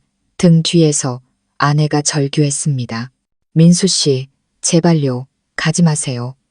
다 당신을 사랑해서 그런 거였어요. 하지만 저는 알았습니다. 거짓에 물든 사랑은 아무리 깊어도 이미 산산조각 난 마음을 구할 수 없다는 것을. 저는 월세방을 나섰습니다. 차가운 오후의 바람이 얼굴을 때렸습니다. 등 뒤에서 수진이의 목소리가 눈물 속에 묻혔습니다. 민수 씨, 제발 내 말 좀 들어봐요. 하지만 저는 돌아보지 않았습니다. 한 걸음 한 걸음이 천근만근이었고 마음은 텅 비어 있었습니다. 제가 믿었던 모든 것, 사랑, 믿음, 희생, 이제 남은 것은 제 더미뿐이었습니다. 아내는 저를 속였습니다. 증오 때문이 아니라 가장 잔인한 방법으로 저를 붙잡기 위해서, 제가 그녀 대신 죽은 친구를 미워하도록 만들기 위해서. 저는 어두워질 때까지 하염없이 걸었습니다. 준혁이 떨어졌던 강가에 멈춰 섰습니다. 잔잔한 수면 위로 가로등 불빛이 일렁였습니다. 저는 바위에 앉아 달빛에 반짝이는 물결을 바라봤습니다. 머릿속에서는 준혁의 목소리가 맴돌았습니다. 수진이를 미워하지 마라. 그녀는 그저 내 가정을 온전하게 지키고 싶었을 뿐이야. 저는 쉰 목소리로 비웃었습니다. 밤의 정적 속에서 제 목소리는 기괴하게 울렸습니다. 멍청한 놈, 준혁아. 나도 너처럼 멍청했어. 우리 둘 다 한 여자 손에 죽은 거야. 다른 점이 있다면 넌 진짜 죽었고 나는 속에서부터 죽어가고 있다는 거지. 누군가 제 어깨에 가만히 손을 얹었습니다. 깜짝 놀라 돌아보니 그 운명의 밤을 목격했던 다리 관리인이었습니다. 그는 제 옆에 앉아 담배에 불을 붙였습니다. 하얀 연기가 밤안개 속으로 흩어졌습니다. 젊은이, 그날 밤에 내가 미처 다하지 못한 말이 있네. 제가 쉰 목소리로 돌아봤습니다. 무엇을 보셨는데요? 그는 고개를 끄덕이며 먼 곳을 바라봤습니다. 그 여자가 떠나고 나서 다른 그림자가 나타났어. 그 박 사장이라는 사람이 아니라 검은 우비를 입고 모자로 얼굴을 가린 키 큰 남자였지. 그 남자가 준혁 씨에게 다가가서 뭐라고 하더니 준혁 씨가 비틀거리다 떨어지더군. 뛰어내린 게 아니었어. 밀린 거였지. 러우. 심장이 멎는 것 같았습니다. 밀렸다고요. 확실하십니까? 그래, 똑똑히 봤어. 하지만 경찰이 왔을 땐 무서워서 말을 못했어. 큰일에 끼어들지 말라고 하길래 입을 다물었지. 근데 뉴스에서 그 박 사장이 잡혔다는데도 마음이 영 찜찜하더라고. 그 죽음에는 손이 하나만 있었던 게 아니야. 저는 일어섰습니다. 심장이 미친 듯이 뛰었습니다. 결국 모든 것의 배후에는 빗속에 숨어있던 또 다른 누군가가 있었습니다. 한 번도 모습을 드러내지 않았던 자. 그날 밤 저는 집에 가지 않았습니다. 강가의 작은 가게에 앉아 미친 듯이 생각했습니다. 검은 우비를 입은 남자는 누구일까? 박 사장이 아니라면 준혁의 비밀을 알고 있던 또 다른 사람, 어쩌면 USB나 수진이와 관련된 인물일지도 모른다. 문득 준혁의 편지에 쓰여 있던 말이 떠올랐습니다. 박 사장뿐만 아니라 다른 사람도 모든 걸 알고 있다. 소름이 돋았습니다. 그자는 누구일까? 다음 날 아침 집에 돌아오니 문이 살짝 닫혀 있었습니다. 안은 이상하게 조용했습니다. 수진아, 준서야, 아무도 대답하지 않았습니다. 방에 들어서자 테이블 위에 놓인 종이가 보였습니다. 그 옆에는 제가 선물했던 결혼 반지가 놓여 있었습니다. 민수 씨, 제가 자격 없다는 거 알아요. 준서 데리고 며칠만 시골에 다녀올게요. 모든 걸 다시 생각할 시간이 필요해요. 찾아오지 마세요. 그리고 더 이상 화내지 마세요. 그저 당신 마음이 편해지길 바랄 뿐이에요. 떨리는 글씨체 아래에는 눈물 자국 같은 것이 번져 있었습니다. 저는 의자에 주저앉았습니다. 심장이 무겁게 가라앉았습니다. 하지만 제가 종이를 접으려던 순간 차표 한 장이 떨어졌습니다. 오늘 아침 일찍 출발하는 부산행 기차표. 부산. 박 사장이 맡았던 공사 현장이 있었고 준혁이 또 다른 증거를 보관하고 있다고 말했던 곳이었습니다. 번개 같은 의심이 머리를 스쳤습니다. 수진이는 도망친 게 아니었습니다. 누군가를 만나러 간 것이었습니다. 저는 터미널로 달려가 다음 부산행 버스에 몸을 실었습니다. 4시간이 넘는 긴 여정 동안 머릿속은 혼란스러웠습니다. 퍼즐 조각들이 맞춰지기 시작했습니다. 준혁은 밀려서 떨어졌고 박 사장은 체포되었으며 USB는 조작되었습니다. 하지만 왜 수진이가 그 안에 얽혀 있는 것일까? 왜 그녀는 경찰보다 먼저 모든 것을 알고 있었을까? 부산에 도착해 저는 준혁이 일했던 해변가의 옛 공사 현장을 찾아갔습니다. 문은 잠겨 있었지만 안에서 사람 소리가 들렸습니다. 저는 담을 따라가 문틈으로 엿보았습니다. 그리고 그 자리에 얼어붙었습니다. 수진이가 어둠 속에 얼굴을 가린 검은 재킷의 남자와 마주서 있었습니다. 아내가 떨리는 목소리로 말했습니다. 제가 가진 건 전부 드렸잖아요. 뭘 더 원하시는 거죠? 남자의 목소리는 탁했습니다. 파일 몇 개 지웠다고 끝날 줄 알았나? 준혁이가 사본을 하나 더 보냈어. 자네도 알지? 그게 드러나면 나도 자네도 끝장이야. 전 이제 아무것도 없어요. 믿든 안 믿든 마음대로 하세요. 남자는 비웃으며 한 걸음 다가왔습니다. 믿지. 하지만 용서하지는 않아. 준혁이가 죽은 데는 자네 책임도 있어. 잊지 마. 저는 숨을 죽였습니다. 그 목소리는 박 사장이 아니었습니다. 더 권력이 있고 더 위험한 자였습니다. 제가 휴대폰을 꺼내 녹화하려던 순간 발로 돌멩이를 찼습니다. 탁 소리가 울리자 남자가 휙 돌아보며 저를 향해 소리쳤습니다. 누구야? 저는 즉시 뒤로 달려갔습니다. 등 뒤로 발소리가 쫓아왔고 수진이의 비명도 들렸습니다. 그 사람 해치지 마세요. 저는 큰 길로 뛰쳐나갔고 그 남자가 검은 세단에 올라타 사라지는 것을 간신히 볼 수 있었습니다. 저는 번호판을 기억했습니다.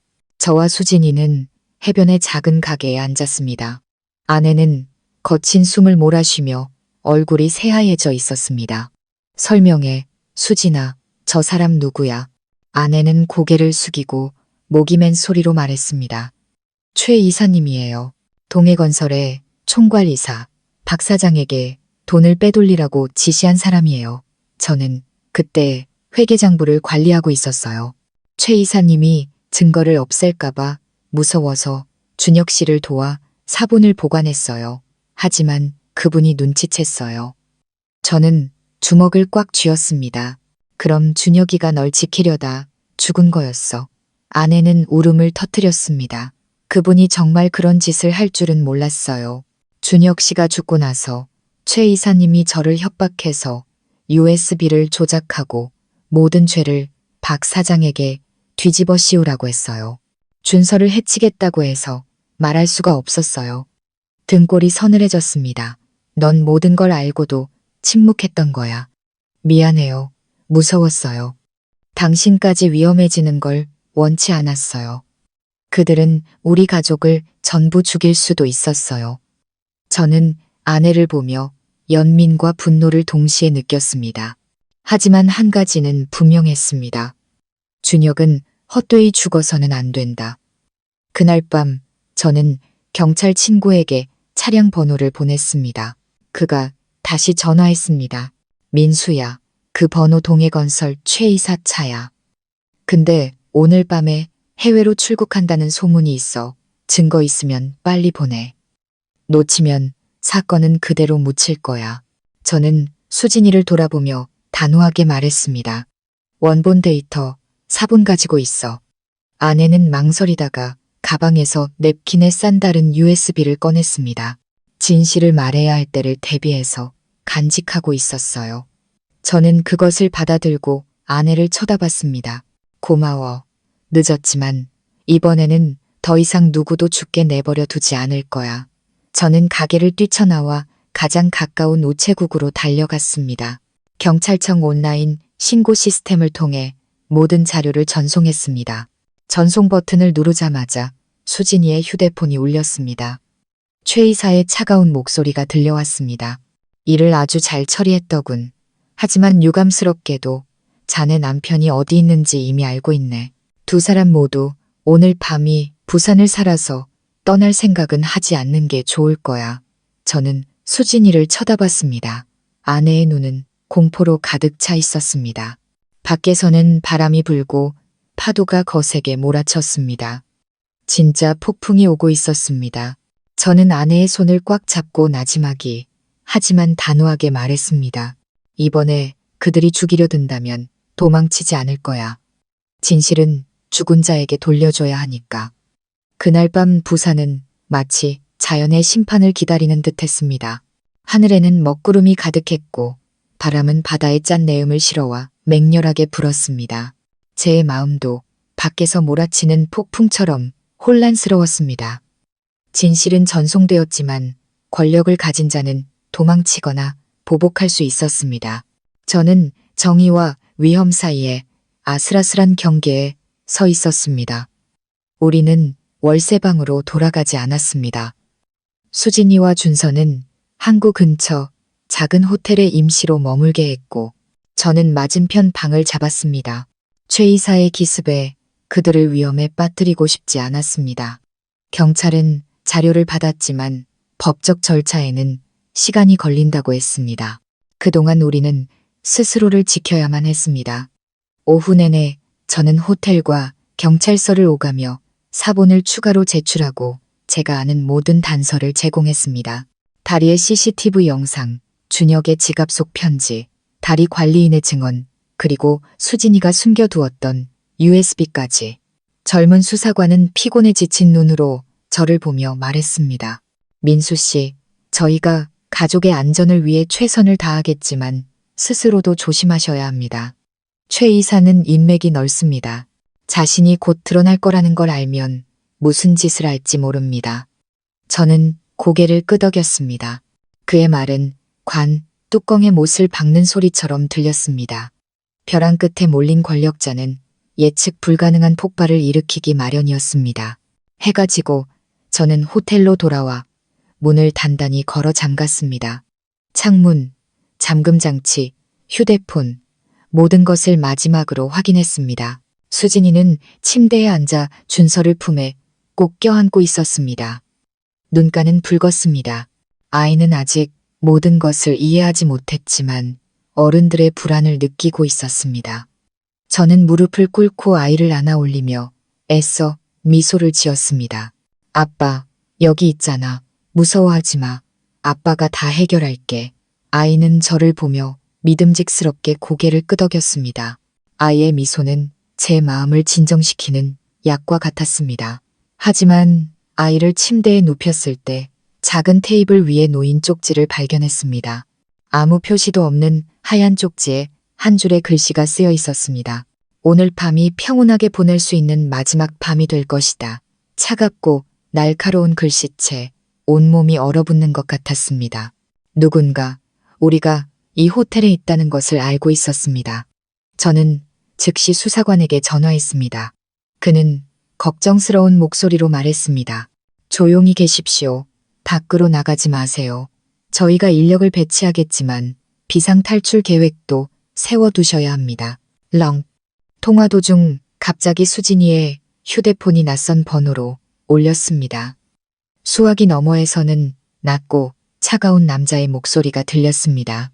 김민수 씨, 오늘 오전에 자료를 보내셨더군요. 당신의 용기는 높이 삽니다. 하지만 아십니까? 진실만으로는 바로잡을 수 없는 것들이 있다는 것을. 저는 휴대폰을 꽉 쥐었습니다. 심장이 터져 나올 것 같았습니다. 이름을 말하지 않아도 알 수 있었습니다. 최 이사였습니다. 가족에게 선택권을 주시는 게 좋을 겁니다. 침묵하거나 파괴를 지켜보거나. 저는 이를 길게 끌고 싶지 않지만 필요하다면 악행을 저지르는 것을 두려워하지 않습니다. 폭풍이 오기 전에 그 점을 알아두시는 게 좋을 겁니다. 전화가 끊겼습니다. 어둠이 방 안을 가득 채웠습니다. 저는 잠시 눈을 감았다가 즉시 수사관에게 다시 전화했습니다. 이번에 그들은 저를 안심시켰습니다. 통화 내용은 녹음했습니다. 더 이상 받지 마십시오. 필요할 때 저희가 개입하겠습니다. 저는 휴대폰을 내려놓고 수진이를 쳐다봤습니다. 아내는 새하얗게 질린 채 아이를 꽉 껴안고 있었습니다. 제발 혼자 어디 가지 마세요. 그들이 오면 전 견딜 수 없을 거예요. 저는 아내의 손을 잡으며 나지막이 말했습니다. 여기 아이와 함께 있어. 내가 아무 일도 없게 할게. 밤이 깊어졌습니다. 잠시 눈을 붙였다가 복도에서 들려오는 소리에 벌떡 일어났습니다. 묵직한 발소리, 마치 층마다 확인하듯 문을 닫는 소리가 들렸습니다. 안내 데스크에 전화하자 몇몇 손님이 체크인했다고 말했습니다. 커튼 틈으로 밖을 내다봤습니다. 가로등 아래로 흐릿한 사람 그림자가 보였고 낯선 차 몇 대가 입구 근처에 주차되어 있었습니다. 그들이 우리를 포위하고 있다는 것을 알았습니다. 자정 무렵 호텔 방문을 격렬하게 두드리는 소리에 온층이 잠에서 깼습니다. 문 여세요. 경찰입니다. 저는 안도의 한숨을 내쉬었지만 이어지는 목소리는 이상하게 차가웠습니다. 김민수 씨, 문 여세요. 수색 영장이 있습니다. 문이 살짝 열리자 평상복 차림의 남자 2명이 들어왔고 뒤이어 몇 명이 더 들어왔습니다. 그들은 경찰복을 입지 않았습니다. 한 남자가 가짜 신분증을 내밀며 경찰이라고 했습니다. 저는 알아차렸습니다. 그들은 제가 연락했던 경찰이 아니었습니다. 심장이 멎는 것 같았습니다. 저는 침착하게 서류를 보여달라고 요구했습니다. 그들은 비웃으며 신분증을 거두더니 갑자기 저를 덮쳤습니다. 격렬한 몸싸움이 벌어졌습니다. 저는 소리치며 저항했지만 순식간에 제압당했습니다. 그들은 방을 뒤졌습니다. 한 남자가 제 가방을 낚아채 물건을 뒤지더니 밖으로 나갔습니다.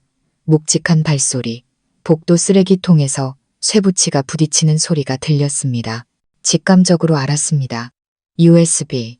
저는 일어나 그것을 되찾으려 했지만 벽으로 강하게 밀쳐졌습니다. 옆구리에 차가운 주먹이 날아와 몸이 기울어졌습니다.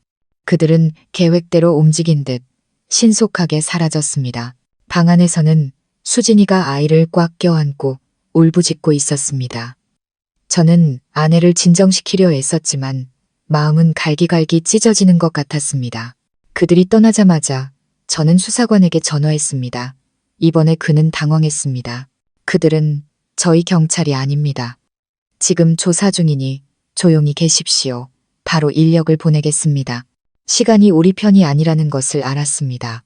그들은 방까지 들어와 결정적인 증거를 빼앗아갔습니다. 분노에 차 밖으로 뛰쳐나가 그들을 쫓고 싶었지만 수진이가 제 팔을 잡았습니다. 위험해요. 그들이 길에서 당신을 죽일 수도 있어요. 저는 아이와 아내를 번갈아 쳐다봤습니다. 눈빛이 강철처럼 차가워졌습니다. 그들이 USB 하나 훔쳐갔다고 진실을 묻을 수 있을 거라고 생각했다면 착각한 거야. 나는 다시 시작할 거야. 그들에게 죄의 대가가 무엇인지 보여주겠어. 밖에서는 천둥이 울리고 비가 쏟아지기 시작했습니다. 거센 파도가 해안을 때렸고 바람이 울부짖었습니다. 폭풍 전야 모든 것이 숨을 죽인 채 폭발의 순간을 기다리고 있었습니다. 저는 뜬 눈으로 밤을 새웠습니다. 밤새도록 차량 번호판, 얼굴, 모든 세부 사항을 기억했습니다. 그들이 다시 돌아올 것이고 다음번에는 문을 두드리는 것만으로 끝나지 않을 것이라는 것을 알았습니다. 저는 믿을 만한 친구 몇 명에게 전화해 수진이와 준서의 안전을 부탁했습니다. 한 명은 곁에 머물러 주기로 했고 다른 한 명은 피난처를 마련해 주기로 했습니다. 동이틀 무렵 잿빛 하늘을 보며 한 가지 생각이 머리를 스쳤습니다. 마지막 대결은 더 이상 저와 박 사장이나 최 이사 사이의 싸움이 아니었습니다. 그것은 진실과 권력, 작은 가족과 폭력으로 모든 것을 덮으려는 거대한 시스템 사이의 싸움이었습니다. 저는 더 이상 선택의 여지가 없다는 것을 깨달았습니다. 정면으로 맞서야만 했습니다. 수진이가 지친 눈으로 저를 바라봤습니다. 이제 어쩔 거예요? 제가 아내의 손을 꽉 잡고 단호하게 말했습니다. 모든 사본을 여러 곳에 보낼 거야. 언론사, 변호사, 그리고 SNS에도 그들이 하나를 빼앗으면 나는 다른 방법으로 2배로 만들어낼 거야. 그리고 만약 그들이 가족을 건드린다면 진짜 경찰과 진짜 언론을 부를 거야. 진실이 그들의 맨얼굴을 드러내게 만들겠어. 비는 여전히 내리고 바람은 울부짖었습니다. 폭풍 전야 우리는 잠들지 않고 인생을 바꿀지도 모르는 하루를 준비했습니다.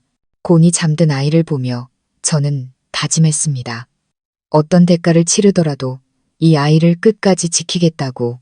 그리고 폭풍이 닥쳐온다면 천둥 번개가 이 지붕을 휩쓸고 지나가더라도 나는 그 광란의 중심에 서서 단 한 가지를 해낼 것이다. 죽은 자에게 정의를, 그리고 나 자신에게 진실을 되찾아주는 것. 폭풍이 휩쓸고 간 밤은 찢겨나간 검은 장막 같았습니다. 희미한 빛이 돌아오자 모두가 그 결과를 마주해야 했습니다. 다음 날 아침 저는 한숨도 자지 못했습니다. 수진이와 준서는 긴 밤 끝에 온기를 지키려는 듯 서로를 꼭 껴안고 깊이 잠들어 있었습니다. 저는 좁은 호텔방에 앉아 구름 사이로 비치는 옅은 햇살을 바라보며 마지막 전투를 준비했습니다. 제 계획은 명확했습니다. 수많은 자료, 사본을 만들어 주요 언론사, 변호사, 그리고 제가 믿는 검찰청 친구에게 보낼 것이었습니다.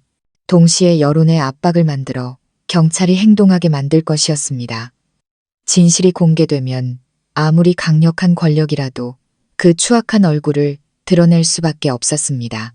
그리고 오늘 저는 그것을 드러내게 할 것이었습니다. 수사관에게서 전화가 왔습니다. 박 사장의 부하 몇 명을 체포해 조사를 강화하고 있다고 했습니다. 하지만 배후에 있는 최 이사는 아직 건드리지 못했다고 했습니다. 그는 이미 부산을 떠나 서울로 돌아갔습니다. 그렇다고 안전하다는 의미는 아니었습니다. 그의 사람들은 여전히 움직이고 있었습니다. 저는 더 빨라야 했습니다. 저는 아는 지역 신문 기자에게 연락해 항구 근처 카페에서 급히 만나자고 했습니다. 그가 도착하자 저는 USB 사본 전체와 준혁의 편지를 건넸습니다. 기자는 자료를 꼼꼼히 살피더니 눈을 빛내며 말했습니다. 이거 바로 터뜨려도 괜찮으시겠어요? 제가 실시간으로 방송하겠습니다. 요즘 SNS는 아무도 기다려주지 않아요. 하지만 그 결과를 감당할 준비는 되셨습니까? 그들이 보복 소송을 걸 수도 있습니다. 제가 차갑게 대답했습니다. 이미 너무 많은 것을 잃었습니다. 그들이 진실을 하루 더 숨긴다면 그 대가는 누가 치릅니까? 그는 노트북을 켜고 라이브 스트리밍 채널을 열었습니다. 부패와 의문의 죽음, 국민이 알아야 할 진실이라는 제목을 입력했습니다. 그리고 자료 이미지와 녹음 파일, 준혁의 손편지가 화면에 나타났습니다. 처음에는 수백 명이 보다가 몇 시간 만에 수십만으로 폭발했습니다. 뉴스는 불길처럼 번져나갔습니다. 변호사, 중앙언론사, 주요 방송사에서 전화가 쇄도했습니다. 경찰은 즉시 최 이사 관련 인물 및 자산 동결을 요청하는 공문을 발표했습니다. 오후가 되자 주요 언론사들이 이 사건을 대서특필했습니다. 집에서는 낯선 번호로 문자가 왔습니다. 장난이 오래 갈 줄 아나. 하지만 이번에는 협박이 저를 위축시키지 못했습니다. 그때 지방정부가 움직이기 시작했습니다. 조사팀이 동해건설 본사에 들이닥쳤습니다. 그들은 자료 창고를 봉인하고 임원들을 소환했습니다. 시민들은 회사 정문 앞에 모여 정의를 외쳤습니다. 마치 온 도시가 오랫동안 숨겨져 있던 공정을 되찾고 싶어 하는 것 같았습니다. 하지만 반격은 생각보다 빨리 왔습니다. 오후에 제가 변호사와 카페에서 이야기하고 있을 때 전화가 연달아 울렸습니다. 수사관의 다급한 목소리였습니다. 민수 씨, 체포된 최 이사, 부하들이 자백했습니다. 그들이 수진 씨를 붙잡고 있습니다. 외곽의 냉동 창고로 데려갔다고 합니다. 원본 USB와 교환하자고 요구하고 있습니다. 심장이 멎는 것 같았습니다. 저는 의자에서 뛰쳐나와 수진이에게 전화했지만 연결되지 않았습니다. 라이브 방송은 폭발적인 반응을 얻었고 경찰의 제보 전화가 쇄도했지만 그들은 아직 냉동 창고의 정확한 위치를 모른다고 했습니다. 저는 제 방식대로 처리하기로 결심했습니다. 외곽에서 경비원으로 일하는 오랜 친구에게 전화해 모든 상황을 설명하고 그와 다른 친구 2명과 함께 차를 몰아 외곽으로 향했습니다. 해질녘 폭풍의 잔해가 남긴 차가운 바람이 불었고 하늘은 제 발걸음을 짓누르는 압박감처럼 어두웠습니다. 저는 섣부른 행동이 수진이를 위험에 빠뜨릴 수 있다는 생각에 애써 평정을 유지했습니다. 냉동 창고의 철문은 굳게 닫혀 있었습니다. 안에서는 희미한 불빛이 새어 나왔습니다. 우리는 덤불을 헤치고 가까이 다가갔습니다. 안에서 속삭이는 소리가 들렸습니다. 예전에 우리를 위협했던 부하 중 한 명의 목소리였습니다. 저는 숨을 죽이고 귀를 기울였습니다.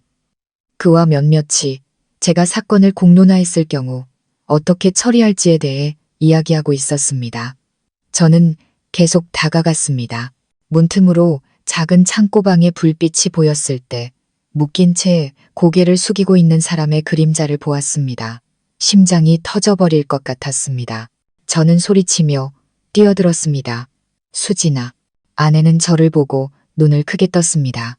코끝이 빨개져 있었습니다. 저를 보자 입술을 달싹였습니다. 민수 씨, 어떻게 왔어요? 저는 밧줄을 칼로 끊어냈습니다. 부하가 칼을 빼들고 돌아섰지만 제 친구가 뒤에서 그의 입을 막고 넘어뜨렸습니다. 욕설과 격렬한 몸싸움 소리가 울려 퍼졌습니다. 순식간에 우리는 상황을 제압했습니다. 저는 수진이를 꽉 껴안았습니다. 아내의 심장박동이 제 손에 전해졌습니다. 언론의 동시다발적인 보도와 창고 위치 제보 덕분에 경찰이 제때 도착했습니다. 그들은 납치범들을 제압하고 모두를 경찰서로 연행했습니다. 안도감과 분노가 뒤섞인 오후였습니다. 수진이는 떨면서 말했습니다. 최 이사의 부하들이 그녀가 다른 USB를 가지고 있다는 것을 알아채자마자 납치했다고 했습니다. 제가 공론화를 감행하면 그녀를 죽이겠다고 협박하며 교환을 요구했다고 했습니다. 제 눈을 바라보는 아내의 눈에는 거짓말할 수 없는 공포가 담겨 있었습니다. 저는 아내를 안고 말했습니다. 이제 괜찮아. 내가 왔어. 다음 날 경찰은 신속하게 움직였습니다.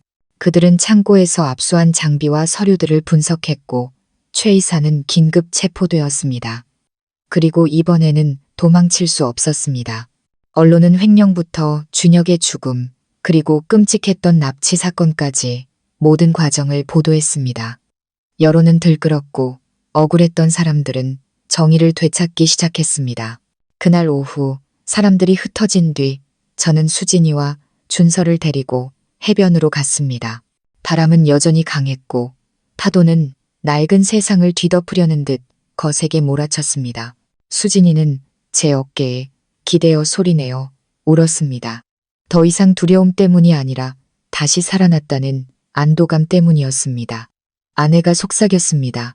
처음부터 모든 걸 말하려 했지만 무서웠어요. 당신을 잃을까봐 거짓말해서 미안해요. 저는 한숨을 쉬며 먼 곳을 바라봤습니다. 네가 나에게 상처를 줬지만 이제 분노보다 더 중요한 건 아이가 진실 속에서 살게 하는 거야. 우린 너무 많은 대가를 치렀어. 아내는 물가에서 뛰노는 아이를 바라봤습니다. 눈이 반짝였습니다. 평생에 걸쳐서라도 보답할게. 약속해. 저는 아내의 손을 한참 동안 꽉 쥐었다가 놓았습니다. 발걸음이 가벼워졌습니다.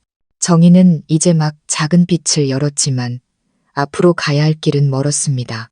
법의 심판이 남아있었고 무너진 신뢰를 다시 쌓는 데는 시간이 필요했습니다.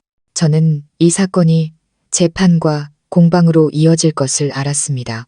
하지만 오늘 폭풍이 지나간 자리에서 한 가지는 분명히 알 수 있었습니다. 진실이 이기기 시작했다는 것. 그리고 파도 너머로 해가 조용히 저물 때 제 마음속에는 절망이 아닌 앞으로의 날들을 위한 시작을 알리는 한마디가 울려 퍼졌습니다. 진실이 살아 숨쉬게 하라. 그리고 모든 잘못이 용서받게 하라. 사건이 재판에 회부된 지 한 달 후 도시는 다시 평온을 되찾았습니다. 신문에서는 동해건설비리 살인사건이라는 이름이 다른 뉴스들로 대체되었지만 저에게는 결코 잊을 수 없는 이정표였습니다. 재판은 뒤늦은 정의의 한숨과 함께 끝났습니다. 최 이사는 조직적 살인 및 횡령 혐의로 무기징역을 선고받았습니다. 공범인 박 사장은 20년형을 받았습니다. 선고가 내려질 때 저는 고개를 숙인 그들을 바라봤습니다. 돈으로 모든 것을 덮을 수 있다고 생각했던 자들이 이제 정의의 망치 소리 앞에 떨고 있었습니다. 경찰은 준혁이 뒤에서 기습 공격을 당해 살해된 후 현장 위장을 위해 강으로 밀쳐졌다고 확인했습니다. 추가 부검 결과와 공범들의 자백으로 마지막 미스터리가 모두 풀렸습니다. 준혁은 억울하게 죽었고 한때 그를 가장 미워했던 제가 그의 억울함을 풀어준 사람이 되었습니다. 재판이 끝난 후 저는 준혁의 어머니를 찾아뵈었습니다. 노모는 많이 쇠약해지셨지만 저를 보시고는 조용히 고개를 끄덕여 주셨습니다. 저는 친구의 영정 사진 앞에 향을 피우고 목맨 소리로 말했습니다. 준혁아, 다 끝났어. 내 억울함 다 풀렸어. 한때 널 의심하고 미워했던 나를 용서해줘. 밖에서 불어온 바람에 향 연기가 제 쪽으로 기울었습니다. 어디선가 그가 제 말을 들었을 거라고 생각했습니다. 수진이는 뒤에서 조용히 무릎을 꿇었습니다. 아내의 눈에서는 눈물이 흘렀습니다. 더 이상 두려움이나 죄책감 때문이 아니라 먼저 떠난 이에 대한 감사함 때문이었습니다. 그 후 며칠간 저는 옛 회사를 그만두었습니다. 강가에 작은 수리점을 열었습니다. 시원한 바람과 잔잔한 강물이 상처를 씻어주는 것 같았습니다. 준서는 학교에 잘 다녔고 저녁마다 물었습니다. 아빠, 나중에 커서 경찰 되면 안 돼요? 아빠가 최 이사 아저씨 잡은 것처럼 나쁜 사람 잡고 싶어요. 저는 웃으며 아이의 머리를 쓰다듬었습니다. 물론이지. 하지만 그 전에 먼저 사람이 되어야 해. 정직하고 옳고 그름을 아는 사람이 되는 게 영웅이 되는 것보다 더 중요하단다. 수진이는 예전처럼 다정하게 아이를 가르쳤지만 이제 그 눈은 늘 저를 향해 있었습니다. 더 이상 숨기거나 두려워하지 않았습니다. 우리는 과거에 대해 많이 이야기하지 않았습니다. 과거는 이미 충분히 무거웠으니까요. 대신 우리는 현재를 온전히 살아가는 법을 배웠습니다. 어느 날 오후 제가 가게를 정리하고 있을 때 아내가 다가와 낡은 편지 봉투를 손에 쥐어주었습니다. 제가 보관하고 있던 준혁의 편지였습니다. 아내가 조용히 말했습니다. 사람은 진실을 마주할 용기가 있을 때만 진정으로 살 수 있다는 걸 잊지 않도록. 당신이 영원히 간직해줬으면 좋겠어요. 저는 고개를 끄덕였습니다. 이제 편지의 모든 글자는 고통이 아닌 교훈이었습니다. 두려움 때문에 믿음을 죽게 내버려 두지 마라. 시간이 흘러 상처는 점차 아물었습니다. 하지만 여전히 비가 양철 지붕을 두드리는 밤이면 그날 밤이 떠올랐습니다. 친구가 강으로 밀쳐지는 것을 목격했던 밤. 가장 사랑했던 아내가 평생을 감춘 비밀을 발견했던 밤. 고통은 여전히 남아 있었지만 더 이상 피 흘리지는 않았습니다. 저는 깨달았습니다. 용서는 있는 것이 아니라 고통이 나를 지배하지 못하게 하는 것이라는 것을. 어느 날 아침 준서를 학교에 데려다 주는데 아이가 하늘을 가리켰습니다. 아빠, 저기 봐요. 구름이 꼭 새가 나는 것 같아요.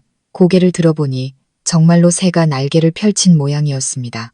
옅은 푸른 하늘 아래로 햇살이 반짝이며 쏟아졌습니다. 그 순간 저는 자신의 생명으로 교훈을 남기고 떠난 준혁을 생각했습니다.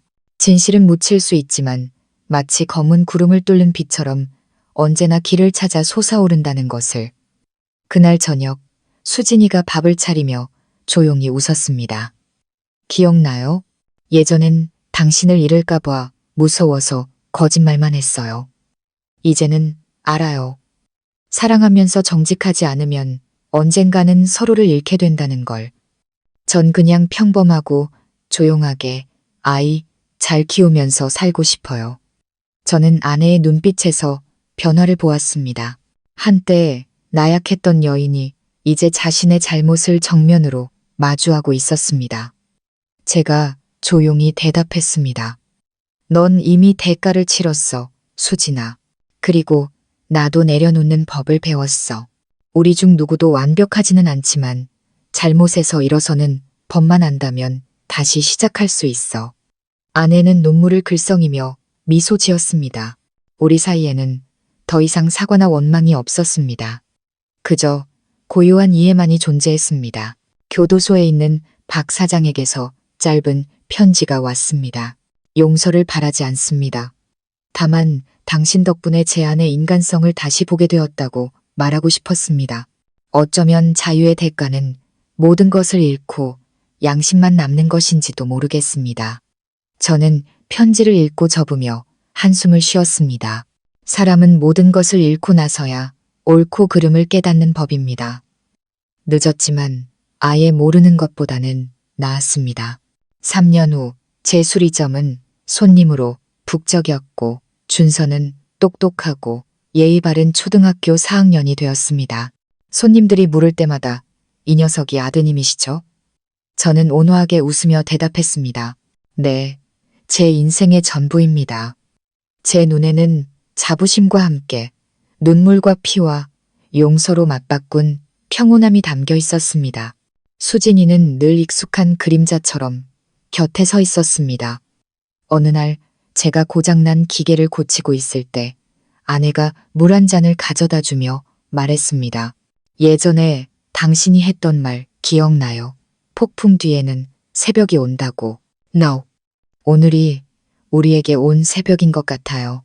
저는 아내를 보며 조용히 고개를 끄덕였습니다.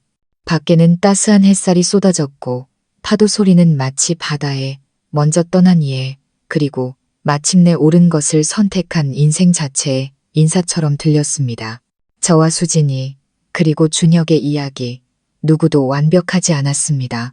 하지만 각자는 자신만의 방식으로 진실과 속죄 그리고 관용의 흔적을 남겼습니다. 인간은 자신의 내면에 있는 어둠을 마주할 용기가 있을 때 비로소 진정한 빛으로 나아갈 수 있기 때문입니다. 그리고 이제 저는 우리가 기나긴 폭풍을 모두 지나왔다는 것을 확신합니다. 오늘 이야기가 의미 있었다면 저희 가족 이야기 채널 구독과 좋아요 그리고 댓글을 통해 여러분의 생각과 감동을 나눠주세요. 더 많은 분들과 깊이 있는 메시지를 함께 나눌 수 있도록 도와주세요.